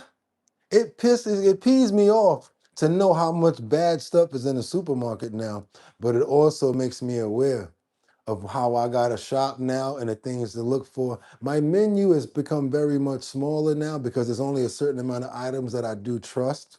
But now that I'm retraining my menu and my diet, I'm only bringing in things that I know are safe for me to have and safe for me to eat. We really care about you guys and your health. You should too. Our Bottom Lines, health and wellness section, every single day, right here on Our Bottom Line on the show. That is part of our health and wellness section. What are we going to do right now, you guys? 7 pasta sauce brands to avoid, and 3 that use real tomatoes. I like to take the other information, the rendering time, the fact that they cook 2 times before you get it to your plate, and try to see if I can apply certain things like that to other foods. I like to remember the bad things in the ingredients so that when I see those ingredients in another product, I know what to stay away from. That's why I tell you guys to read ingredients all the time. 7 pasta sauce brands to avoid, and 3 that use real tomatoes. That's 7 pasta sauce brands to avoid and 3 that use real tomatoes. And this is called The World Feast, the name of the channel, The World Feast. Right now, we're about to subscribe to the channel. This is exactly what I want you guys to actually do right up under me too. You see that right there that says subscribe? Scroll down a little bit, hit that subscribe. Then after you hit the subscribe, you're going to see something that says all. You're going to hit on all. This way you get all notifications from Our Bottom Line as well as World Fest. This video, like all of our other videos from the health and wellness section, will be in the Discord. So if you're not a member of the Discord, what are you waiting for? What you waiting for, y'all? Be a member of the Discord because I'm going to tell you that Discord be jumping, boy. That Discord is jumping. And we're about to have a couple of special episodes come just on the Discord. And Liberty, I didn't forget, we got to have that mod meeting. So all of you mods, I'm calling you guys out right now. If you're available, we're going to be getting in contact with you because we need you guys to know what to do if Liberty's not around, if certain people get kicked out, how to take care of certain situations. We need one day where the majority of us can actually hang out together, all in the mod section of Our Bottom Line's Discord, and kick it and just talk about things, how we're going to deal with people, what we let people get away with, stuff like that. I think we'll really be better if we shape ourselves to be better in every category. So if mods have time, let us know when you're available and we'll set that up. But we got to keep on moving forward over here because it ain't over. I know you guys ain't think it was over for Purple Sunday. Just give me a second so I can scroll down this mouse pad right here because I got some more stuff coming for you guys. And I'm talking about, woo, you guys are going to really love this. Honestly, it's a freestyle. I was watching the video right before the show and it was hilarious. I said, you know what? Never did this before, but I'm going to show this to you guys. I want you to laugh. I want you to smile. I want you to have a fantastic Sunday. I want you to have a good day today. So you know what I'm going to do? I'm going to share something with you. Check this out right here. Okay, Liberty, let me know when they're ready. We just got to figure out the majority of the people when all of them are ready, and we'll do that. So let's just send out a blast and say, hey, when are you guys ready? Are you guys available on Wednesday? Are you guys available this Thursday? Let's try to pick a day where we can go ahead and have a nice mod meeting where we have the majority of people that can hang out. But right now, you guys, don't be playing around with your elders. I mean, unless it's a joke and you're just playing around with them. Sometimes they take it as it's funny, and sometimes they take it in a bad way, and you might get a spanking. But you know what I like about this video right here? Grandma was a real trooper. This is funny. Making my grandma think Alexa is talking back to her. Now imagine a lady from down south. You're talking about a southern grandmother. She's about 80 years old. She's on the phone with her sister or one of her friends, and Alexa started telling her some information. And she's like, wait a minute. This is what I was telling you about, girl. The damn TV be talking to me. Y'all don't need to do this to your grandparents. For a joke, okay. But don't have your grandmother thinking Alexa's spying on her. Come on, y'all. Y'all going to die laughing when y'all see this one. Y'all going to be happy y'all stuck around for this one. This one is crazy. Making my granny think that Alexa's talking back to her. Let's open up this screen and please don't take your eyes off the sweet old lady. Trust me, don't take your eyes off of her. So my granny, she was rocking with Alexa, and she didn't Alexa know what she was saying. So she be arguing with Alexa, and she be thinking Alexa know what she's saying. So I'm gonna play with her with a bit. She's gonna start typing stuff as Alexa. Watch. Mirror the screen and make it seem like Alexa was talking to me. Yes, I did. I didn't put all this is Alexa. Look at put me in my name on TV. Marika! This is Alexa. Well, hello, Alexa. On the TV it said, hello, Modesta, this is Alexa. And it's gone. I told you this is Alexa. I know you'd be talking about me. See that? Rika! I know you'd be talking about me. Alexa said, I know you be talking about me. Like, why you telling people about what I be doing? I know you talking about me. Yes, I have been talking about you. Yes, I have been talking about you. And I know you can hear everything I say. Now, I want to know why you messing up my TV. Like you say, you don't have to be so rude. That's what's on the screen. So rude.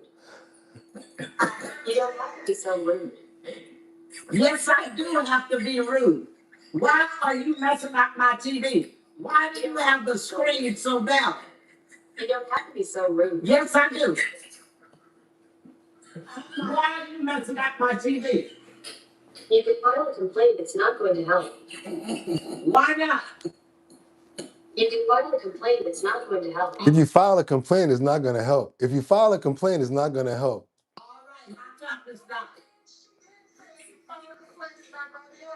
If I know how to file it, I damn sure will file it. You can file it. Damn sure gonna do it. Then damn sure file it. See?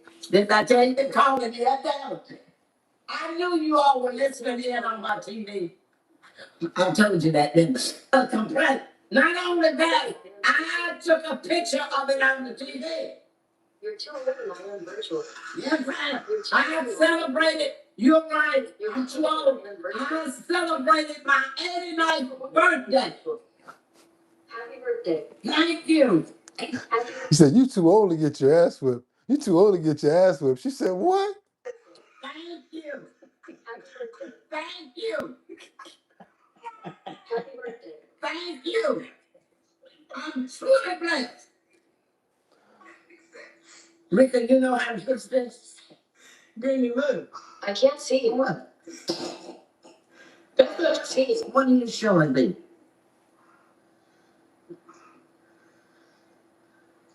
It's me, Kenzie. It's me, Kenzie.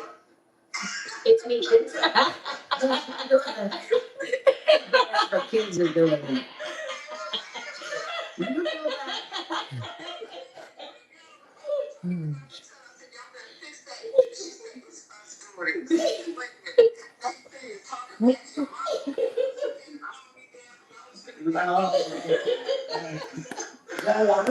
Yeah, I'm gonna get y'all back. We got you real good. I'm gonna get this butt back. We got you so good. I'm gonna get both of them back. Hey, Kathy, wasn't that good though? Tell the truth. That was good, huh, Aunt Kathy?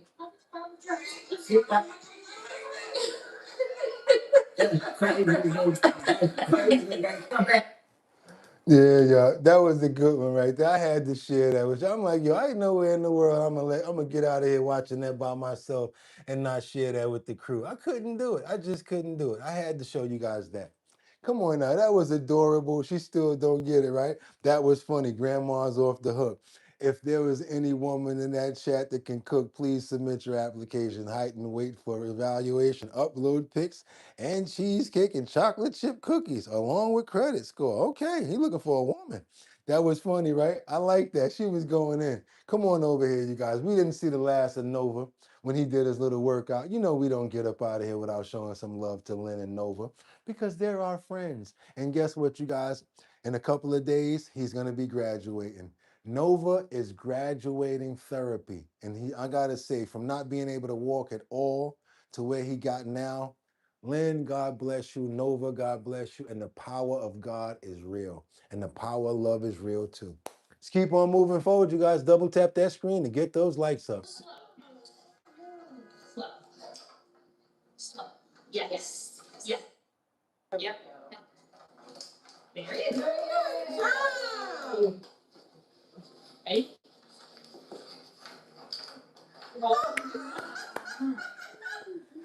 She happy. She's so impressed with him right now. He like, you know what? I want that snack. I'm jumping this. Hey, you got over it without moving it. She happy. No,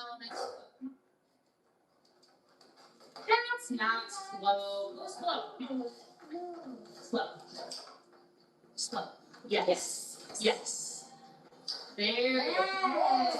Slow your stinking brain down. Your brain is working overtime. Look at those back legs. That coordination. Look at that coordination. All right. Over.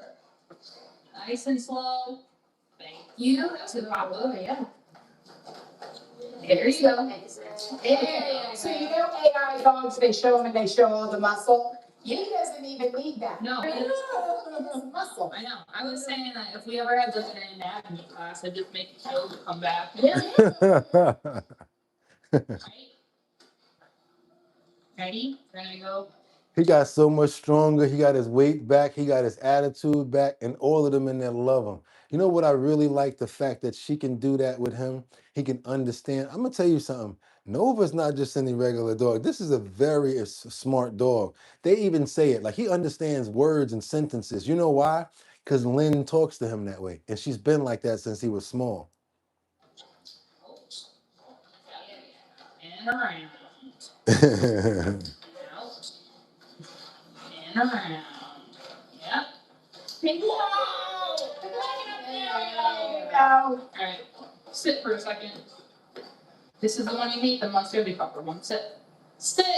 Sit, mad ears. Good job. Bring that foot in there. You got it better. They want him to get up. They want him to stand up on his own. Don't start. Sit. Sit, Mr. Bat. You're so close. Sit. Sit. And I'm gonna give it to you. Sit. Thank you. But like, we're really working on strengthening. Right. That's mainly what we're working on now, is getting him stronger back there. Good job. All right, you already. Come on now, we got to walk over there to the car. They're working on strengthening right now for Nova, but you can see that Lynn going to be able to do a lot of that on her own because she's like the perfect pit bull mom. You know how Lynn get down. Still can never forget that day when he actually, she was sitting there. I mean, that thing broke me down. You guys saw that video. And she was like, Nova couldn't get up this morning. And then when she said that she's going to do whatever she can do to get her dog back to where he was and looked at him and was like, don't worry about it because you family. I felt that through the telephone, through the YouTube. And you knew that she was not playing. And look, I predicted it. They did the job. We helped out. And just so you guys know, yes, We always help out different foster homes, different rehabs, and different people like that. She even read it online. Thank you to Our Bottom Line. And we've done much more since then, you guys. But now his therapy sessions are coming to an end, and this month, Nova graduates. So go on over to Lynn and Nova and watch Nova's graduation. It's coming up. If you have not already subscribed to their channel, please do so. That is one of our sisters' channels over there, and we love them so much. Lynn, I can't say but all great things about you, lady, for all of the love and everything that you put into Nova. Nova, keep on being supernova. That's right, you guys. Y'all ready? Because y'all know what it is. Y'all know what we're about to do right now. Y'all trying to get a promotion going, trying to get your name out there, maybe your business. You're trying to maybe get in front of more people. Well, guess what? We almost have 73,000 subscribers. So that means if you want to promote your business and get it out there, all you got to do is send us a promo to bridgethisllc@gmail.com. That is bridge, like the Brooklyn Bridge. This llc@gmail.com, and we will put your promo up in the post notification. But guess what? We got some work to do. I just found out that Throg's Neck don't got the booze no more. So now we got to work out, get Throg's Neck back taken care of before we can open up that location again. So we're gonna probably be going to be doing Queens first, and then we'll head on out to Throg's Neck in Brooklyn. But we're talking about for what? The Show Your Talent search. That's the talent search that's coming up in Manhattan, Bronx, Brooklyn, Queens, and Staten Island, and it's sponsored by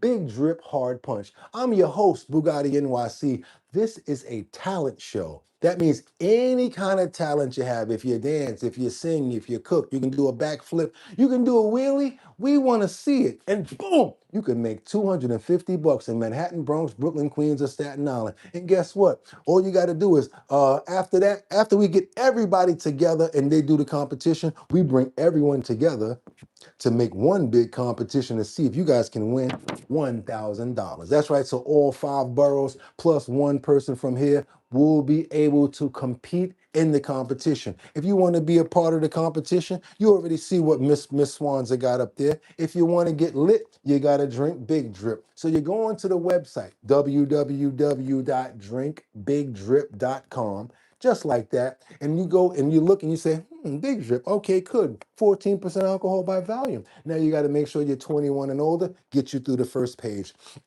Second page, there's a slot to put your email address. When you put your email in that slot, we get that email and we add you to the list to put you on the marketing list so that we get in contact with you and let you know where the location is going to be for the next Show Your Talent search. We've been pooling names. We got about 100 so far. So we will be doing a blast at the end of the week to let you guys know if it's going to be Throg's Neck, if it's going to be Queens, or if it's going to be Time to Wine in Staten Island, because that's another one of our locations as well that you guys can come out and hang out with us to do a tasting at one of our favorite places. 5 boroughs, Staten Island. If you guys want to be a part of the talent show, show up. See if you're going to win the $250. And now you know what we got to do. It's Purple Sunday today. Hope you guys are having a fantastic day. But we got to say those prayers for tomorrow. We got to get those prayers in the air so that we can have a fantastic evening. I want all of you guys to celebrate and have a great day today. All of you Knicks fans, if you guys won the chip yesterday, I want you guys to be appreciative and be very happy. Go outside and gloat. Go ahead and have some fun. Smile at somebody. Have a fantastic day, everybody. You guys that lost, well, maybe you can try again next year, because guess what? New York won. And that's it, you guys. We won. I want to pray for every single person that's here. I want to make sure that everybody understands that we love you. We think that you guys are fantastic, and we love the fact that you keep coming and showing up every single day.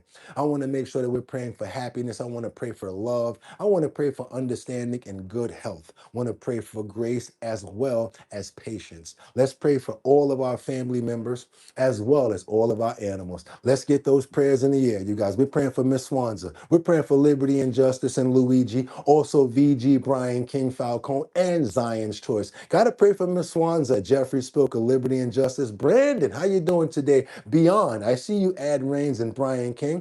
Who else we got up in the building that we're praying for? Zion's Choice. CJ the Cat. Who's that right there? Patrick, I see Miss K up in here, Miss Keisha. Mary Tanner. Who else we got up in here right now? Jeffrey Spilker, Winter Rising, Giant's Choice, Ad Brains, Liberty and Justice. Can't forget about Batty Lynn, Rebecca, Lon Yen Bueno. Can't forget about Winter Rising, Colessive. Also want to shout out Angels Among Us. Sam Champion. How you doing, brother? Where you been at? What's going on with you? We miss you over here. Zion's Choice, Mega Dub also. Can't forget about Brian King Falcone. Brian, keep doing your thing and keep chiming in, brother. We work good together. Batty Lynn, thank you so much for always letting me know that we're on time. Angels Among Us, Miss Swanza, Liberty and Justice. Thank you so much. And where Fifi at? Where Feifei at? Fei, Fei. Where you at? We need to make sure that you're good because they messed around with Feifei yesterday. And I'm so glad that you're able to come back. I don't know if Liberty brought you back, but I'm so glad that you're back. Dat one, always showing up, ruling inside the comments, letting your presence be known. That's right, Dat one, rocking with you hard body. I already know, I see you. See you in the comments. Also, Adam Trebet, we rocking with you really hard as well. Can't forget about the rest of you guys, Luigi. And also, we want to give the last shout out to who we gonna give it to? Let's give it to me, Boogotti NYC. We want to pray for me so that I have a healthy day, be able to go ahead and get some new stories, trending topics, and current events, and stay clear and stay fair to everybody so that we can continue to have a great show that we have right now. It's our bottom line. Amen.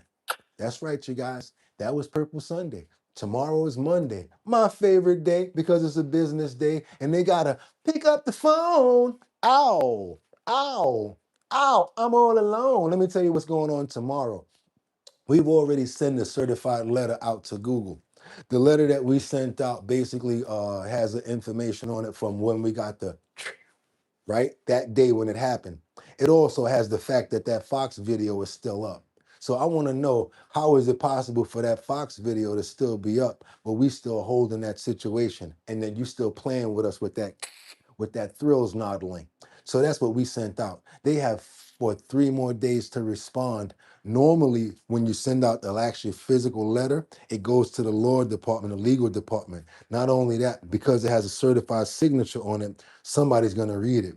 Not only that, once they go through that, hopefully there'll be a person of honor and they see the mistake. What we're asking for, I want everything back.